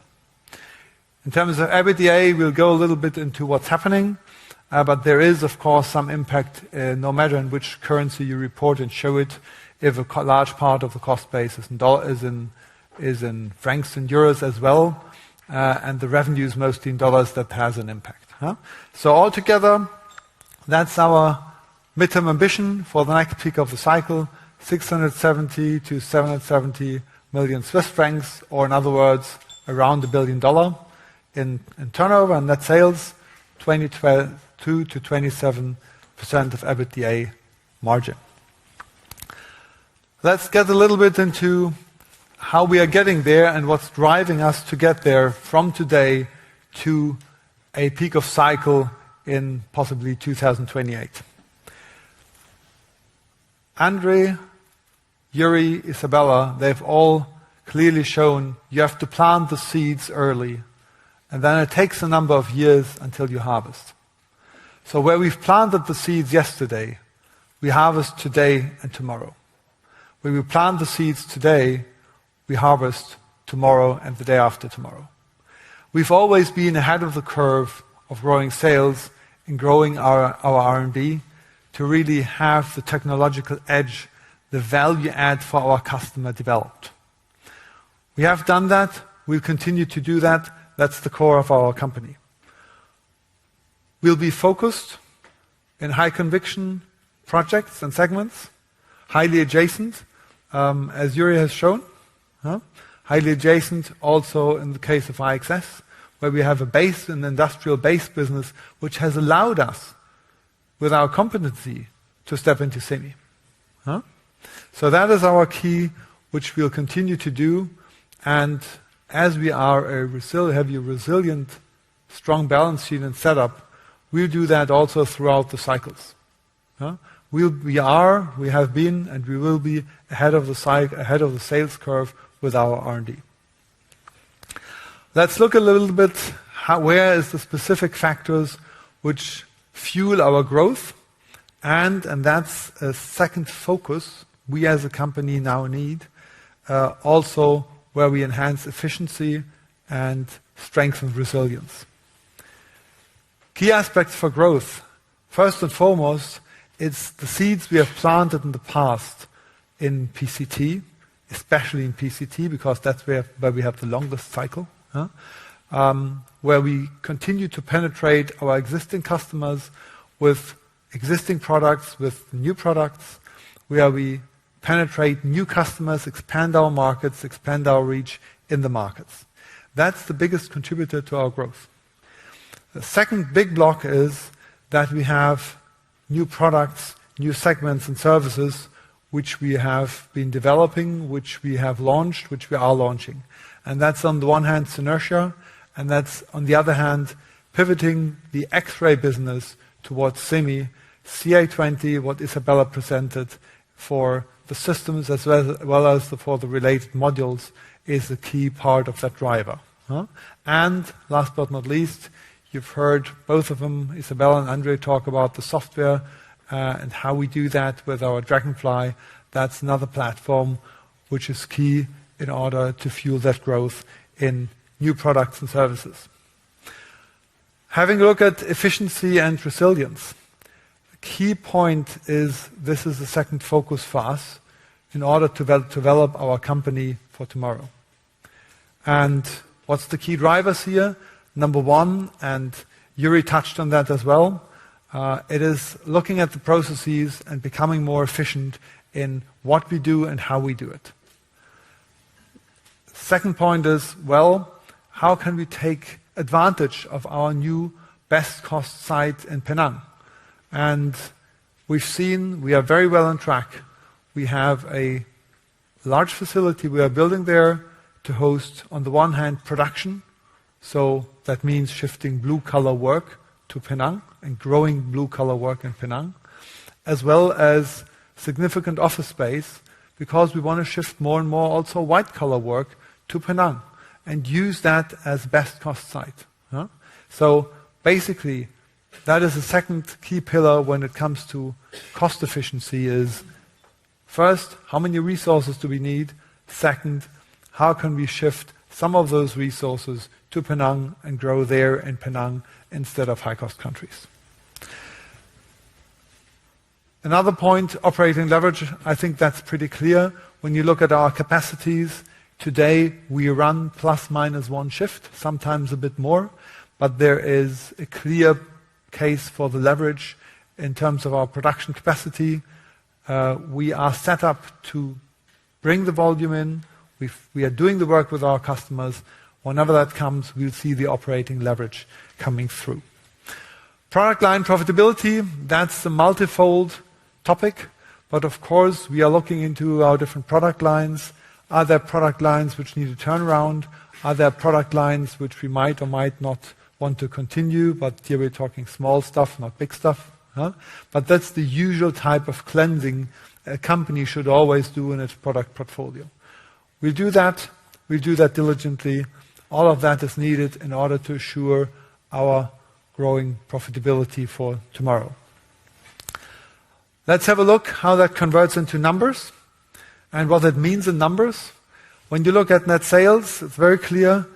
The key part is volume and mix on our products. And that is the key driver as just explained. You harvest today, you plant the seed today, you harvest today and the day after, the tomorrow and the day after tomorrow. Second part is the new business, and that's mainly, not only, but mainly CA20 and Synertia. And that is the contribution we will see from our new business in a year plus minus 28, which is not where we want to be in the future, but which is an intermediate step. Because as I said, we plant the seed today, we harvest tomorrow and the day after tomorrow.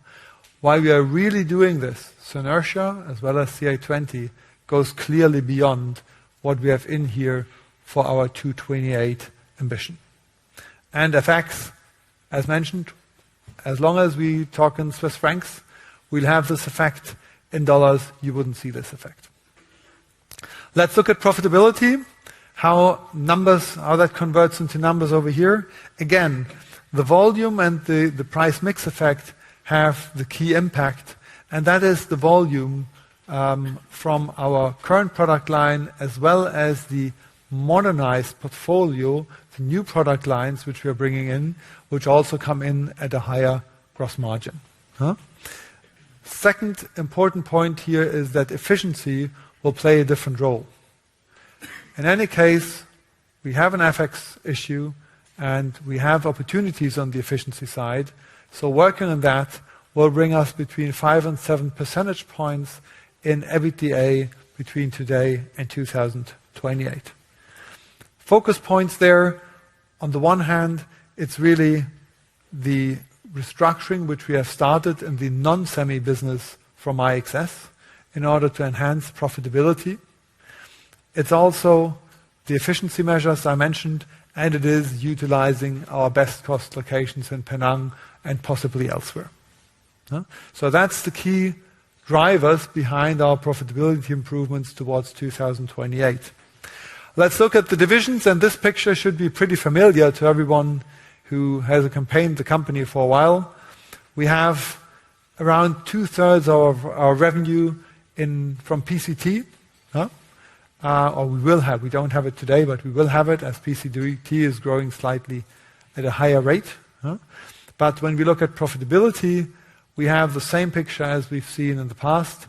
IXM will be plus minus within our group range, PCT being a highly differentiated pure semi player will be clearly above that, and IXS, and I'll come to that in a second, will be slightly below the group average. ROCE, same in general, just IXM due to its capital intensity is a little bit lower here, but that I think is also a familiar picture. Let's take a little bit closer look at the divisions, what's driving the growth as well as the profitability development in the different divisions. And it is, as you will see, slightly different drivers here. PCT, as mentioned, it's the penetration and it's the market growth, as well as it is the uptick in Synertia with our new product lines there. That's the growth side. On the profitability side, it's the operating leverage. That is for sure the strongest driver, but it's also efficiency measures. And here in PCT, as this is the main user of our new site in Penang, that shift and pivoting towards Penang has a significant impact as well. Looking at IXM, IXM has renovated its product portfolio in the past years, so this will be kicking in the next couple of years, improving sales and also improving the margins we can have with new state-of-the-art products in the markets. So that's the growth side. On the volume side, on the profitability side, it's volume on the one hand and efficiency measures. IXS, here the growth driver is the pivot to semi. It's not the industrial business, it's the pivoting to semi, as mentioned with CA20 and related products. And when we look at the profitability, it's basically two key drivers. One is that pivoting to semi, which has a different gross margin profile than an industrial business. But on the other hand, we have started to right-size the organization in the industrial part, and that is the second important driver to get our profitability in IXS to where it needs to be. IXS, I'd like to shed some more light on how we look at IXS, because if you see IXS from the outside, it's one division and it makes a loss. Huh? And that is not too transparent, and we look at it differently, and we'd like to share that view also with you. For us, IXS, we look at it as two business lines. One business line is our industrial business, and the business line is CA20 and the semi segment. Huh? So when we look at 2024, we have invested order of magnitude 10 to 15 million Swiss francs in that year just to go into the semi market. That is R&D and that is market access. Both important and both needs funds. Huh? So that is basically that part. If you take the other part of the equation, you have a 5 to 10% percentage points EBITDA business. That is not where it should be for an industrial business, but that is where it was in 2024. When we look into 2028, then for semi and CA20, this is clearly the intermediate step to go to where we really want to go, what Isabella mentioned. In 2028, we'll be at least break even. That is pretty clear. And in our industrial business, we'll be at a benchmark level for the industry, which will be for sure more than 10% EBITDA for that part of the business. So this is the way how we look at it. We look at it as two business lines, and we'll continue to share that view and a certain transparency on that with the financial community, because we understand that it's important for you to know what we're doing here, what is the investment case, and what is the industrial business. Looking briefly at cash flow, we have an operating cash flow, as you know, which funds our operations, our standard investments, our growth, which also funds mid-size investments in, for example, Penang now. It's a facility of about 80 million francs, including the equipment, which we are funding out of our operational cash flow of the years. And it's also able to fund some bolt-on acquisitions, for example, to accelerate growth in certain areas. You can develop something if you want to accelerate and can buy something in terms of development of product that can make sense. And if it's smaller acquisitions, it's well to be financed out of the operating cash flow. The stability we have enables us to operate throughout the cycle and to conduct our business throughout the cycle. We'll continue on that path. Looking at capital allocation, key driver is we will continue to invest into growth. That's R&D and market access with an R&D ratio of about 10 to 15%. But that could also be the mentioned bolt-on acquisitions, targeted M&A, for example, on the technology side. We'll maintain an adequate balance sheet for us as a technology company, so rather leverage-free, and the financial flexibility to execute on our strategy. Shareholder returns, we will pay the dividends according to our policy, and if there's other ways to return money to shareholders, and that would be the best way, we would, of course, not hesitate to do so. Some housekeeping on other financial KPIs, and let me focus here just on two. CapEx between 3 and 7%. We are low to mid CapEx intensity in our business. When it comes to VACAPS and IXM, it's a little bit more in production. When it comes to IXS and to the matchboxes, it's rather assembly, rather low capital intensity. So maintenance CapEx is about 2%, about 3 to 7% is what we estimate throughout the next couple of years. Working capital, net working capital, we'll go to slightly below 20% as a group. And when you look at where we are today versus where we will be tomorrow, the key driver there is inventory. We still have some high inventories from the last ramp, and we have, as Yuri mentioned, changed some of the ways how we do these things to build our resilience, and that includes that we know quite well how we get our inventory improved, our inventory levels, and we'll get mostly thereby to a net working capital ratio below 20%. Let me wrap it up. What's the key driver to get to growth and to profitability? It's the growth initiatives on the one hand, but on the other hand, it's also a second focus on improving profitability, and that means looking at our cost position, looking at our cost efficiencies.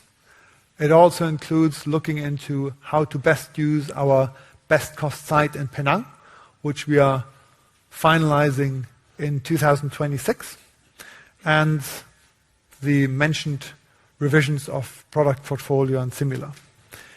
Solid financials for growth, what does it mean? At first it means that we prioritize and focus our spending in terms of R&D or CapEx on the key pillars which we need to achieve our strategy and our future growth, and that we remain, other than that, a very healthy capital structure. How will that change and transform Comet? There's a couple of things without going into details, but it starts with a fully transparent culture. It goes on to infrastructure like IT systems. Look, we are a standard industrial company when it comes to execution. Why shouldn't we have a standard system? That's much cheaper and much better. And by doing that, we are able to really leverage our group size and, as Stefan mentioned in the very beginning, our fundamentals, which we have in common as a group. So that's the key takeaways. In the end, it's how do we enable Comet's transformation to growth and profitability. And with that, I'm happy to hand back to Stefan for the wrap-up. Thank you, Christian. And let me close Comet's Capital Market Day's presentations for today by trying to stitch and bring all together. So we've looked at how Comet is executing today, delivering on our plans, expanding capacity and investing in innovation, people, customer proximity, which is extremely important.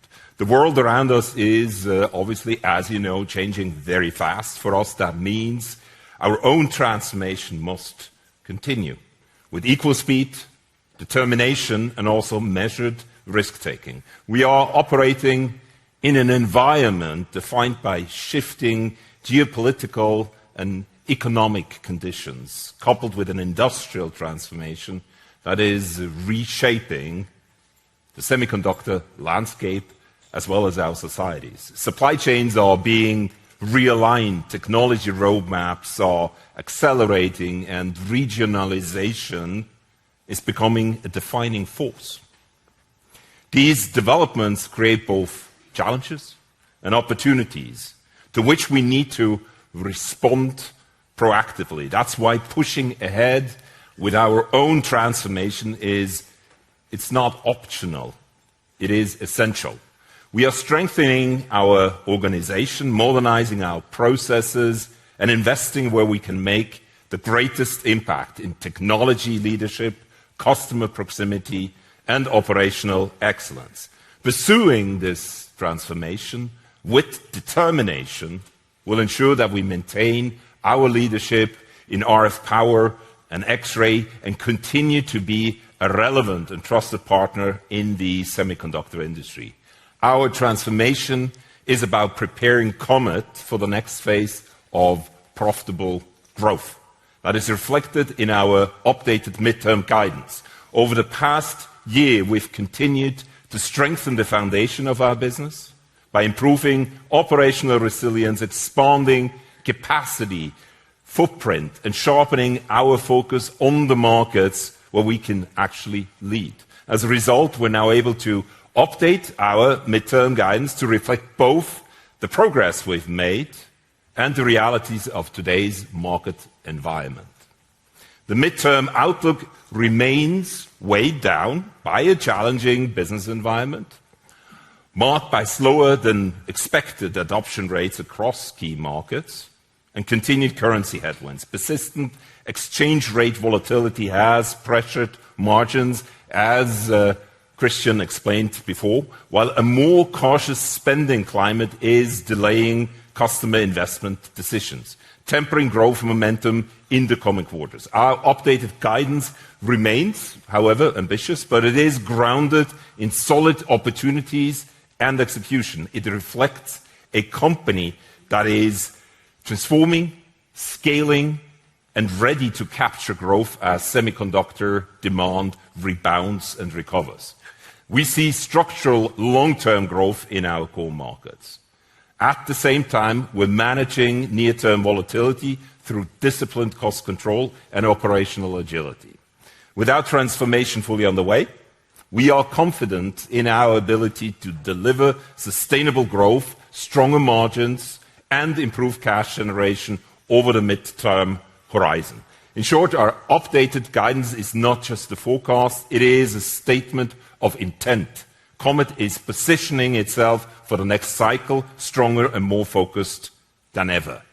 Now, before we go into the next slide, before we go into Q&A, let me summarize why we believe Comet represents a compelling investment opportunity, not just for the near term, but especially for long-term sustainable value creation. First, Comet's foundation is built on mission-critical RF and X-ray technologies that sit at the heart of semiconductor innovation. As chips become smaller, faster, and more complex, the tools and technologies needed to manufacture and inspect become even more essential. We are uniquely positioned at the center of that evolution. Now, second, the structural growth drivers behind our business are stronger than ever. We are aligned with local and global long-term global shifts, reshaping the industry onto which we have cast our focus. Our technologies are enablers of those transformations. Third, our strength lies in focus. We hold leading positions in high barrier, highly specialized market niches, backed by deep customer integration. And these are areas where expertise and trust actually really matter because they decide the outcome. Fourth, we are developing a scalable and resilient operating model supported by a very global footprint. This combination of operational discipline and geographic reach gives us the agility to weather market volatility and the strength to fully benefit from growth cycles. Fifth, our capital allocation remains disciplined, supported by a strong balance sheet. We invest where it matters while maintaining financial strength and accountability. And finally, we have a clear path to profitable growth and sustained value creation. This is the roadmap we are already executing. So in summary, Comet's story is one of opportunity, innovation, discipline, and execution driven by people who believe in pushing technology forward and creating lasting value. We're proud of the foundation we have inherited, but also continued to build, and even more excited about the road ahead. Now, at this point, I'd like to thank you for your attention and patience and continued trust in our journey. And with this, we'll go into the Q&A, but before we do that, we have to, I think, reconfigure. Seriously, no, you're not going to do that. We will reconfigure here. Yeah, thank you. The smallest from these.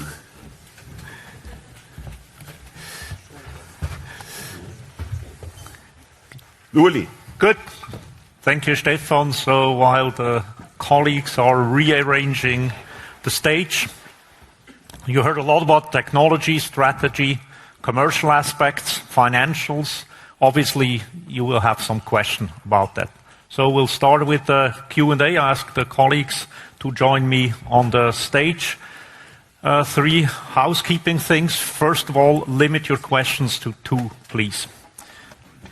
Second, there is 2 colleagues around with a microphone, so wait until you have a microphone that also colleagues in the webcast can hear you. And last but not least, state your name and your company. That would be great.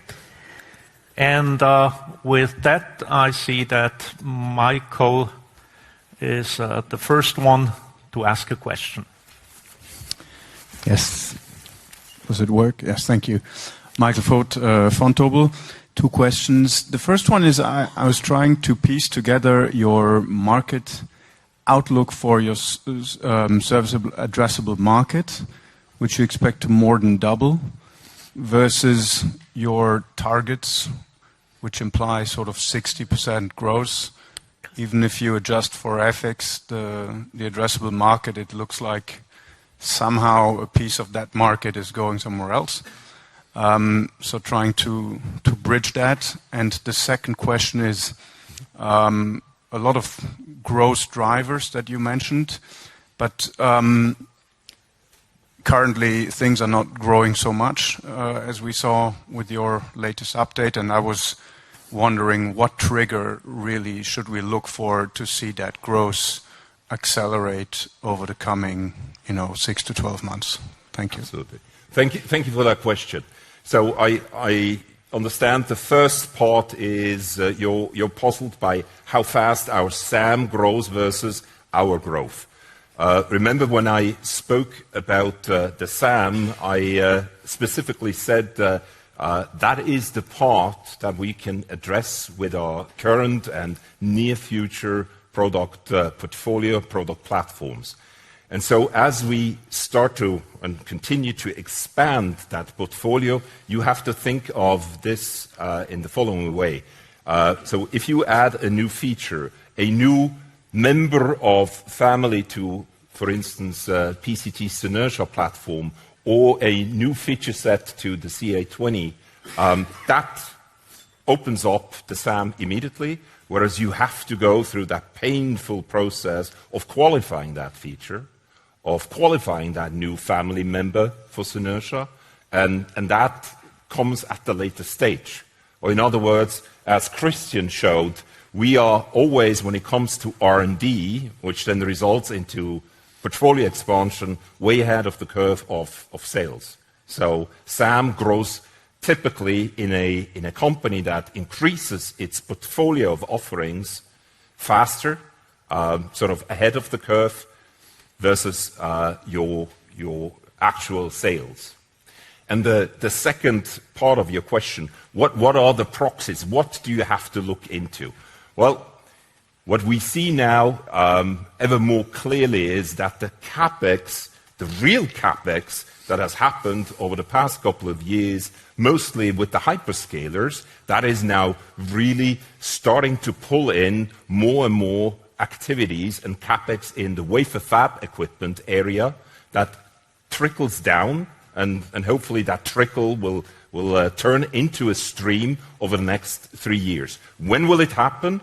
So I mentioned in my last words, we will probably still see some sluggish behavior in the next few coming quarters, but then it is just a fact of having to equip those many fabs that are in construction or near termination of construction, like I mentioned in one of my very, very first slides, and that will translate into real orders and real shipments converted into sales for both divisions, and with the division IXS pulling IXM along. Good, thank you, Stefan. We have a next question from Nate. Yes, hi, Nate Slaurisch from Octavian. Maybe my first question. So recently you mentioned there is an increase in non-spending, but it's mainly on the upgrade side. Can you maybe just give us more clarity on that? What exactly is being upgraded? Are these existing machines that are maybe repurposed, or just part of these machines that are changed? So just some clarity around that would be helpful. And on my second question would be China and competition there. What are you seeing there? Because I remember 2 years ago there was conversation, yes, competition is coming, but 2027, 2028. I mean, this is now the peak of the cycle, so are there some players there emerging, and how is your market share shifting there? So let me take that first, and then Yuri is best positioned to talk about upgrades because he is deeply involved in that. So a year ago, or maybe 2 years ago, I mentioned, there are activities happening in China. It's like a garden full of mushrooms, right? It's mushrooming. Well, that's not surprising. Look at how China, as a country, is investing into the semiconductor ecosystem. You see that across the board. And so we see that from especially the wafer fab equipment makers, in mushrooming of activities and applications that they can, or at least say they can cover, that the investments that the nation, the state of China is making is probably bearing fruits, right? So is this something we should be concerned about? For the time being, definitely not. We are not positioned in the area where their largest focus is, in terms of really what subsystems or equipment they're investing into, but also the level of technology that they are trying to insource and nationalize.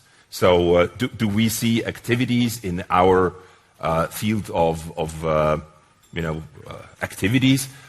Of course, on a low level, they're trying to do a lot of things, but it's not that we feel pressured or that there is anything coming close to a loss of market share.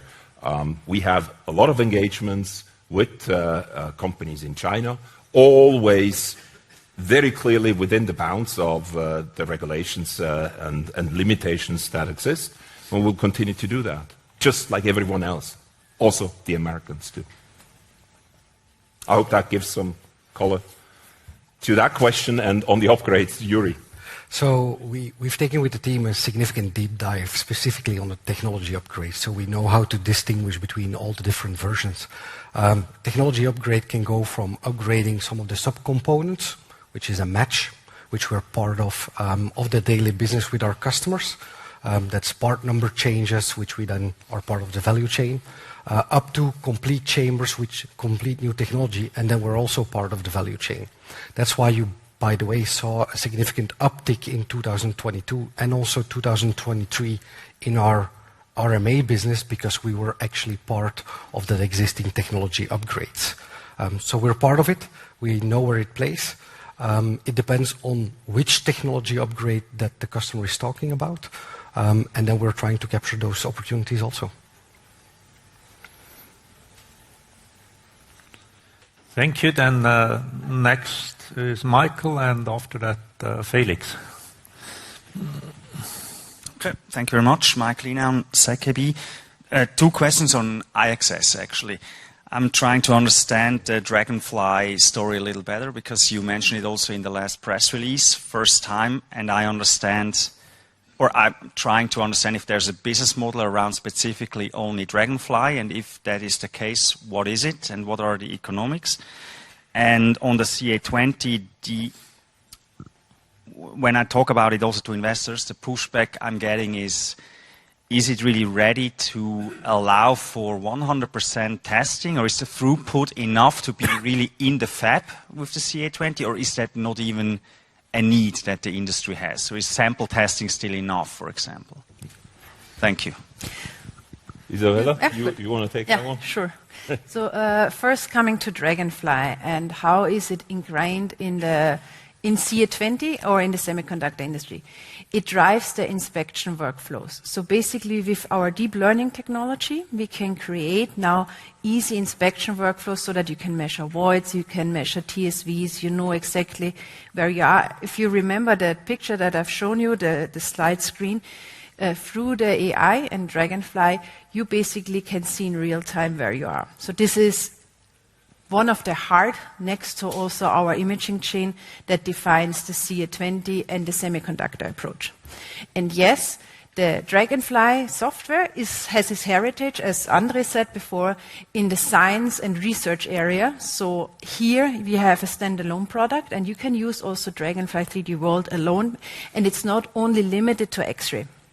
So here we are seeing also scalability potential. And the number 2 was inline inspection when it comes to X-ray inspection.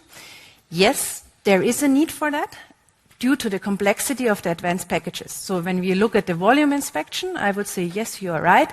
Sample inspection is enough at some point, but due to the fact that the products are becoming more complex and you cannot see certain defects anymore without either 2.5D or 3D X-ray, you need to have them inline. And you can do that? Yes.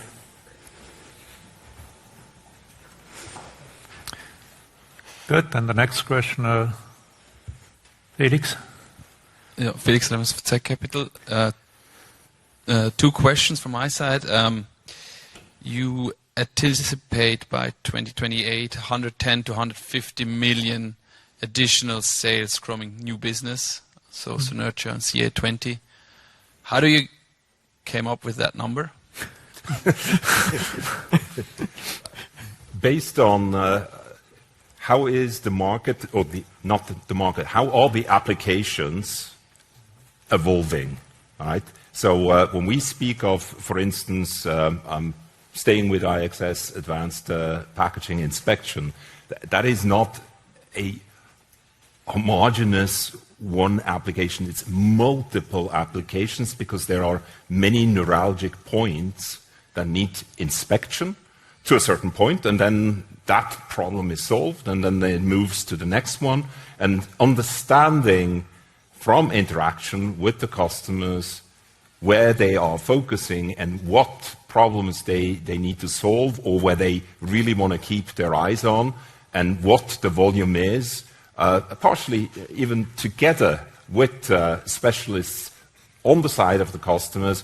We've done our calculations, estimations, and then mapped that also with the competitive landscape. Where are we strong? Where are competitors strong? Where are there Me Too solutions that can do the trick? And where do you really have to have a CA20 type of technology? We did our planning and came up with a number for CA20. And the same thing Yuri and his team have done on the Synertia side.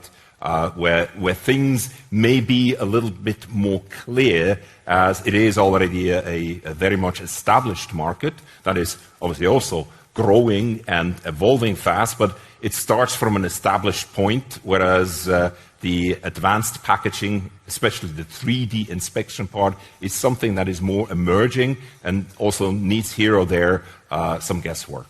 But all in all, it is a sound number, and believe me, Christian has been drilling down this number quite extensively, sometimes to the exhaustion of some of the colleagues here on the stage. So we are very confident that these numbers are realizable to the peak of the next cycle. And another question I had is, also thank you for the answers. I hope that answers it. Yeah, I hope. I mean, the investors' expectations have been disappointed on the ramp up of Synertia on CA20, I would say. I hope you have better luck forecasting now this time. But anyway, the other question is on, I mean, you mentioned recovery and uncertainty. Nevertheless, if you just look at the wafer equipment spend, is estimated to reach a new peak this year, 110 billion. Meanwhile, your sales in the semi sector are off the peak in the very good years. What is your assessment from your perspective? Why is that? While we reach a new peak this year, your sales are below. What is the main reason other than FX? Yeah, that's a very good question. The wafer fab equipment market is a very non-homogeneous market. So for instance, when you look at lithography as part of the wafer fab equipment market, So in the years, especially of 23 and 24, ASML had the best years and were actually supporting the wafer fab equipment market. Whereas on the plasma side, and Yuri showed the plasma part of the wafer fab equipment market was terribly down. Basically, mostly supported just by upgrades and service. So it doesn't move. The areas don't move in lockstep at all, not even partially. Usually, the investment cycles, there are time shifts or phase shifts in between. And what we see now, and we're being warned by our customers, is that they're saying, hey, now it's your turn. Are you ready?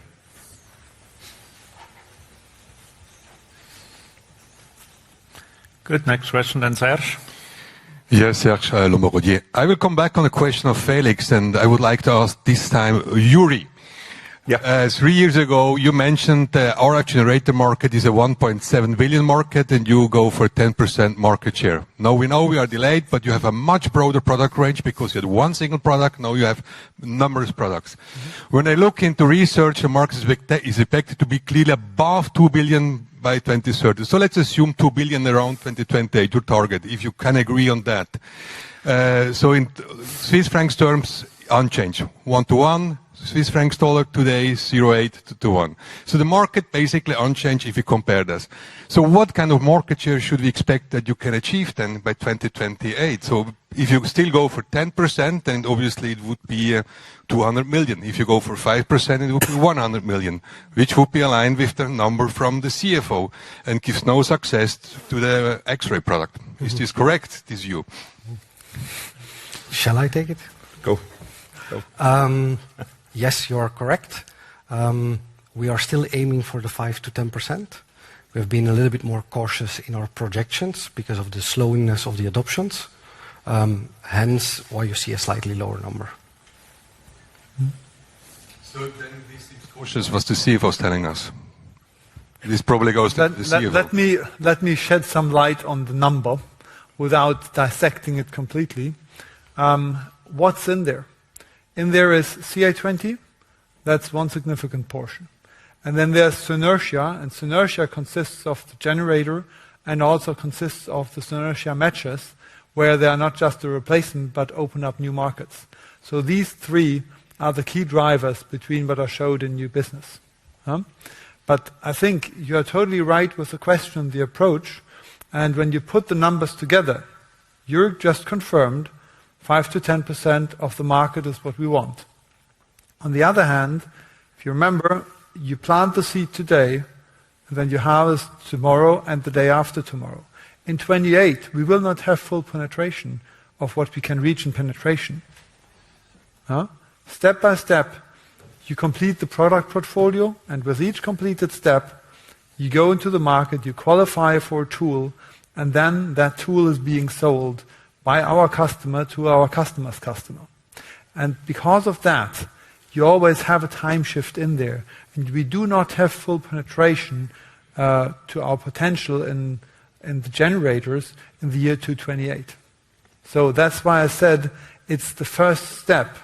It's an intermediate step on where we really want to go with CA20 as well as with Synertia.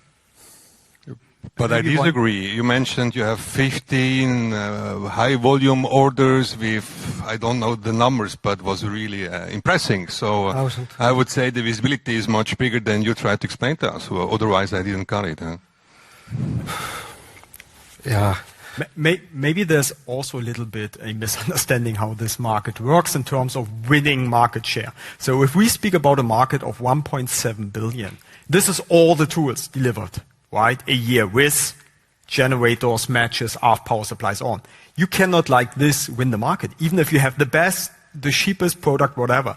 This market uses, I don't know if you ever heard it, something called copy exact. These systems are like extremely complicated. So existing systems, they are under this rule. No supplier, especially no user like TSMC, touches them if there's not a problem. because it costs so much money to change something, to reconfigure something.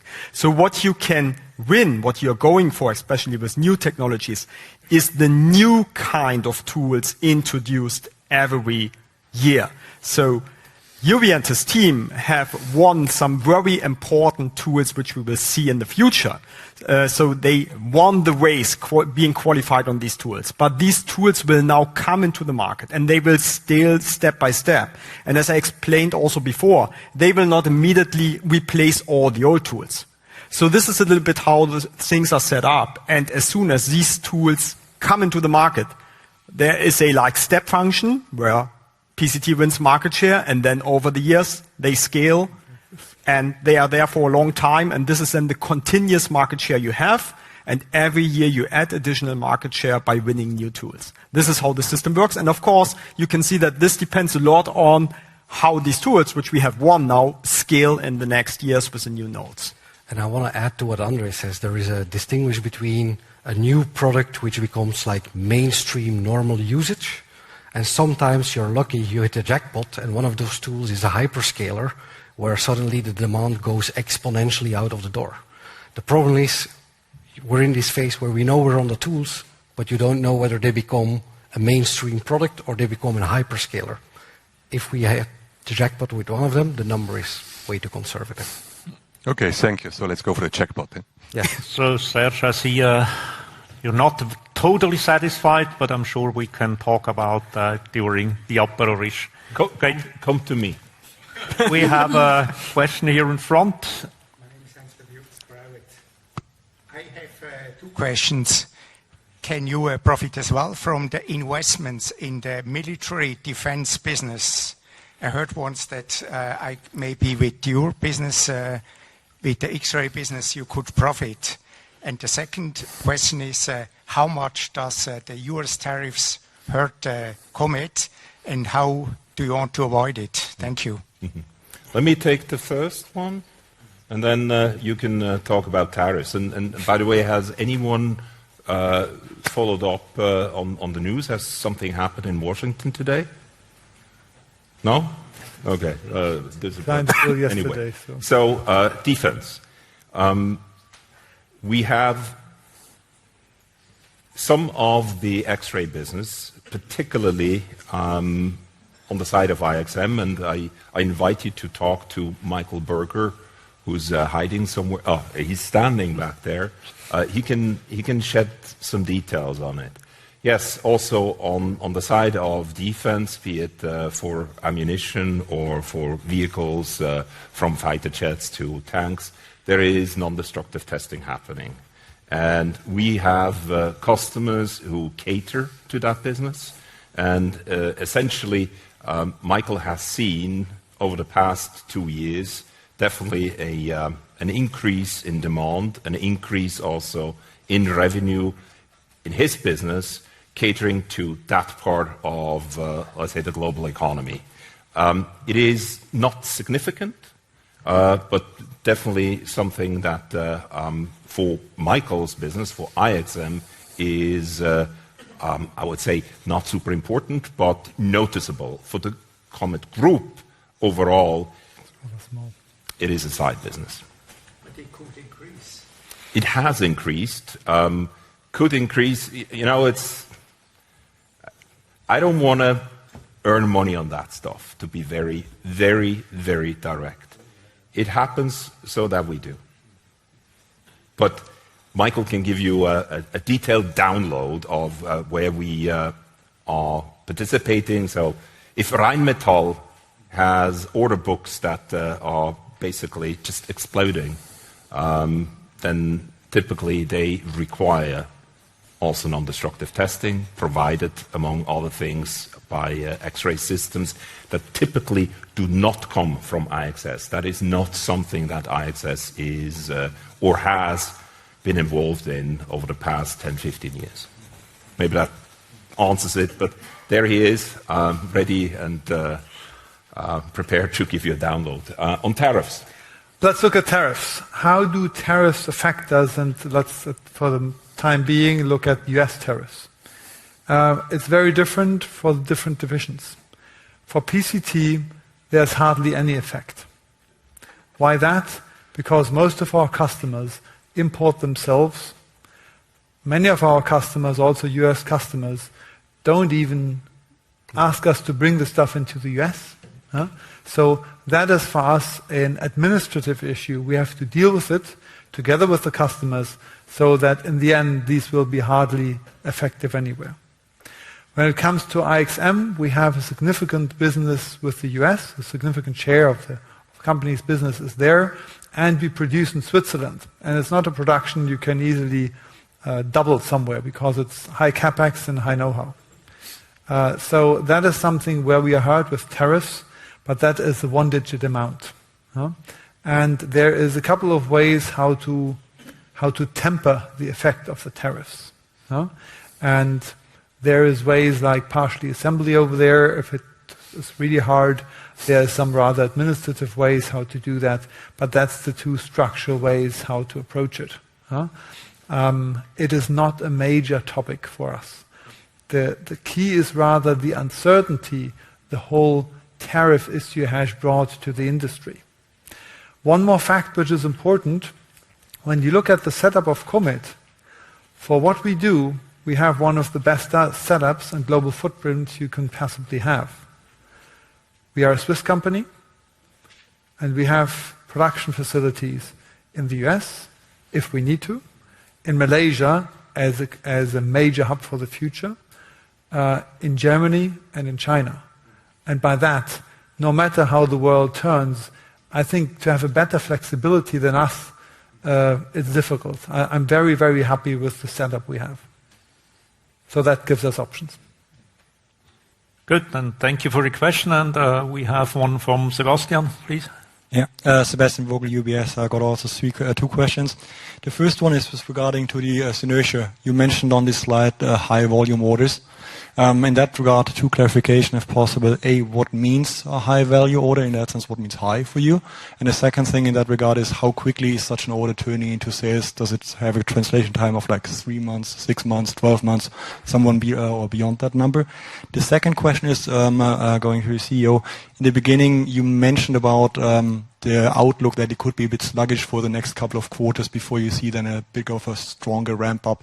Was that mainly related to semi, or was it a broader perception for all the business in aggregate? If you could shed light on these 2 points, I would appreciate it. So high volume orders means in reality that we're qualified by the end customer, that we have officially been audited by the suppliers, that we are a high volume ready site. And that means that we have worked with our customers on the forecast for next year, and we're locking in orders and POs for those volumes for next year. We're mainly working on forecasts for the moment. In regards of delivery time, we are well set up for the moment with our suppliers and with our supply chain. So we expect to be able to deliver the first units actually starting the first quarter of next year. And to the question about the sluggishness or the slow-tempered situation for the next couple of quarters, it is to a certain extent in the semi, but then definitely also very strongly in some of the non-semi markets that we're serving, be it automotive, with the exception of batteries, where we expect next year that the glut that has kind of accumulated over the past 2 years will be resolved and lead over to, for us, a better investment climate. Aerospace will continue to be on the positive side, but both automotive and aerospace become less important for the group, still rather important for IXM, and to a certain extent also for IXS. So my comment was mainly on semiconductors, as pretty much my entire overview was completely captured by semiconductors, as this is really where we want to focus. Does that? Okay. Good, then we have another question here in front. Hi. Hello. Hi, Ollie Wong from BAML. My first question is, you mentioned that currently you have, for Synertia, 15 high-volume manufacturing orders. and for CA25 orders. What sort of level of orders do we need to get to for you to hit your target for 2028?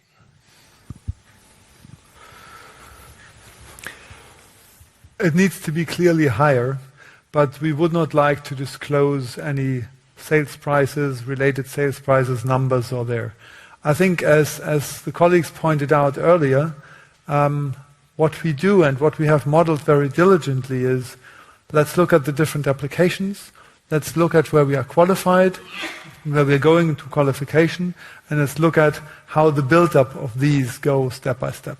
And that is exactly the path we need to be on, and we are on, in order to reach our 228 targets.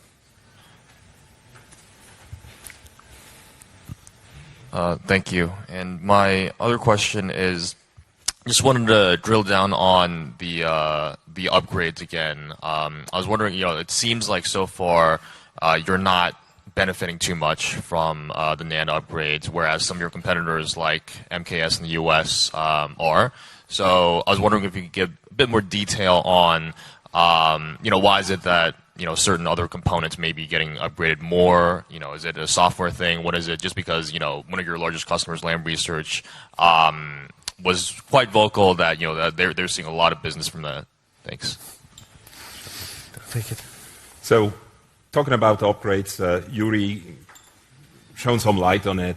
We profited it back in 22 and partially also in 23. But upgrades, that's a large bag of options.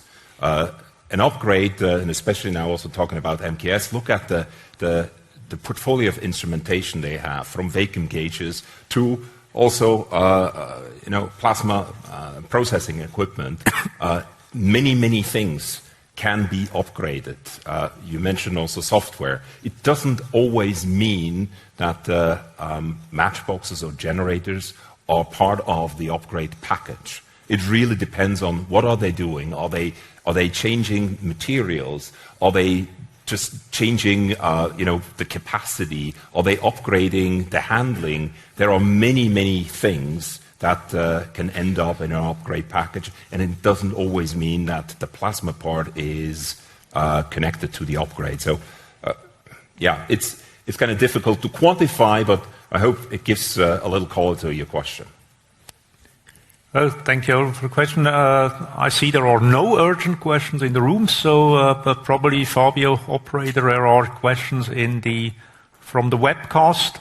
No, if that's not the case, then there is a last chance to ask a question. Okay, I see two hands.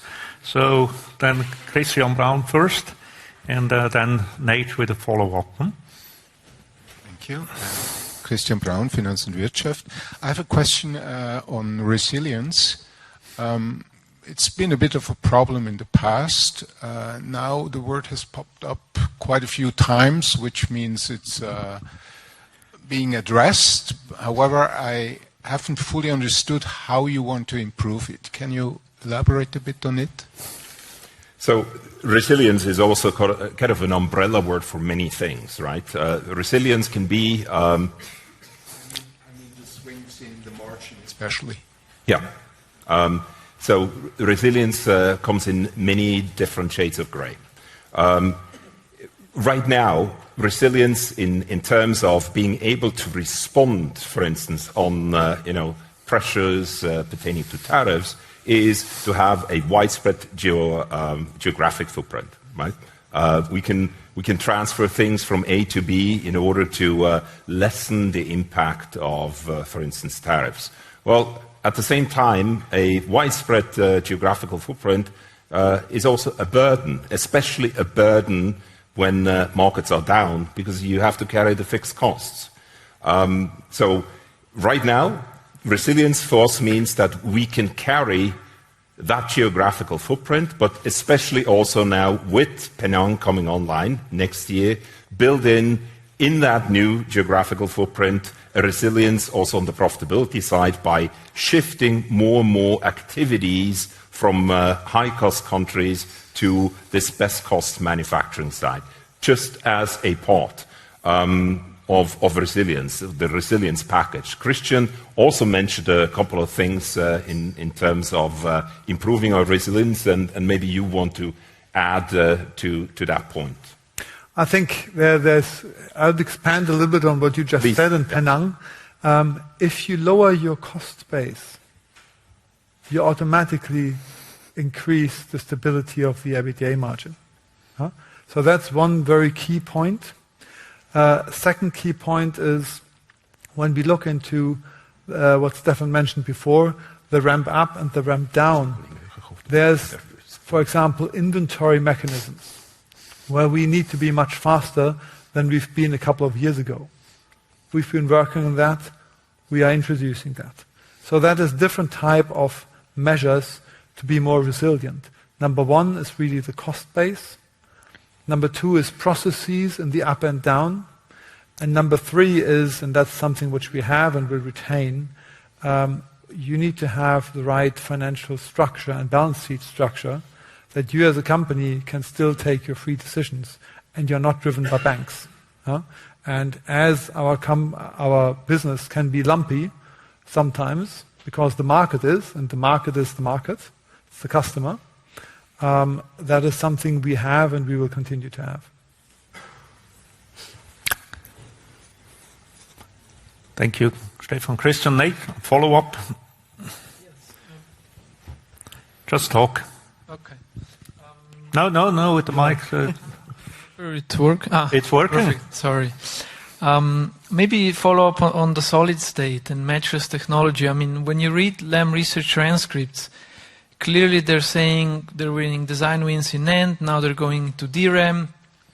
The one advantage you suggested was speed, but clearly for them it seems to be a crucial technology going forward. So, why is your perspective so different to what Lam Research is saying?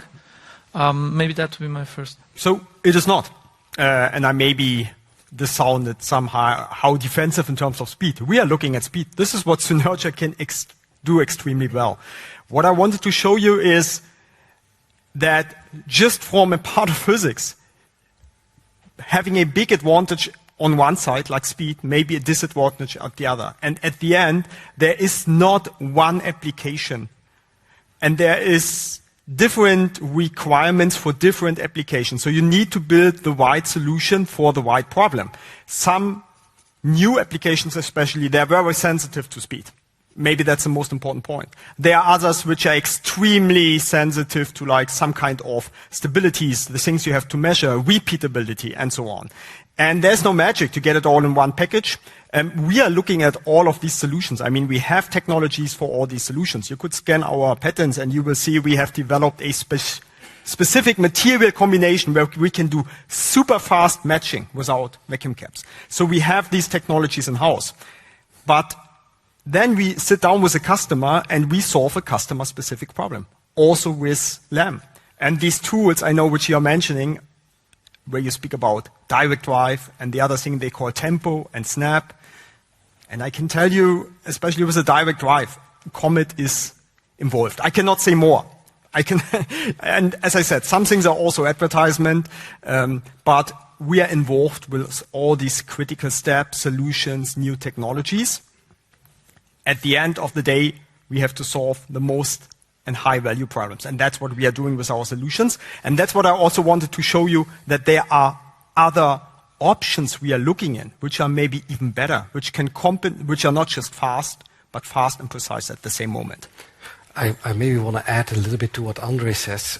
If you talk about specific customers and specific applications which you're referring to, those are also high power. If you look at the literature of solid-state technology, then you will find easily that there is a disconnect and a mismatch in between. So they are working on alternative technologies, and it's not that what you're referring to. Okay, thanks. And maybe as a follow-up, quite some of the CapEx, or let's say the big fabs, they're now in the US. Or do you have how do you see your competitive advantage when it comes to partially shift in CapEx going there, because you moved part of your production? Is that a risk? I mean, do you have to renegotiate with your clients? or do against on the spec win side, or is that really out of question? So I don't know if everybody knows the PCT global footprint, but one of our biggest offices and a key account structure, together with application engineers, together with some form of engineering and NPI, limited low volume manufacturing, is actually close to our customers in the US. We're actually working on a day-to-day basis with them. So with the volumes of equipment going to the US, we're actually ideally positioned in the heart of San Jose, actually next door, to work and continue to work with them. We're part of the ecosystem since many years, and that hasn't changed. We've moved high volume, because their high volume manufacturing is also no longer in the US, to Penang, which is again close to the end customers' manufacturing. So we're actually, like Christian said, really well positioned with our global footprint, independent of where the markets go for the moment. And if we were to need to do any manufacturing or relocate it to the US, for us it is a very easy exercise. Very easy exercise and very fast exercise. Good. Thank you very much for your interesting question. I'm sure there are a lot more questions you have over the next few days, weeks, months. You have our address from the IR department. Just call there or send an email. Thank you very much for being here or following us through the webcast. The people in the room obviously have now the opportunity to continue the dialogue with management during the Apéro Riche that will be served in a few minutes. Thank you very much for joining us, and have a good rest of the day.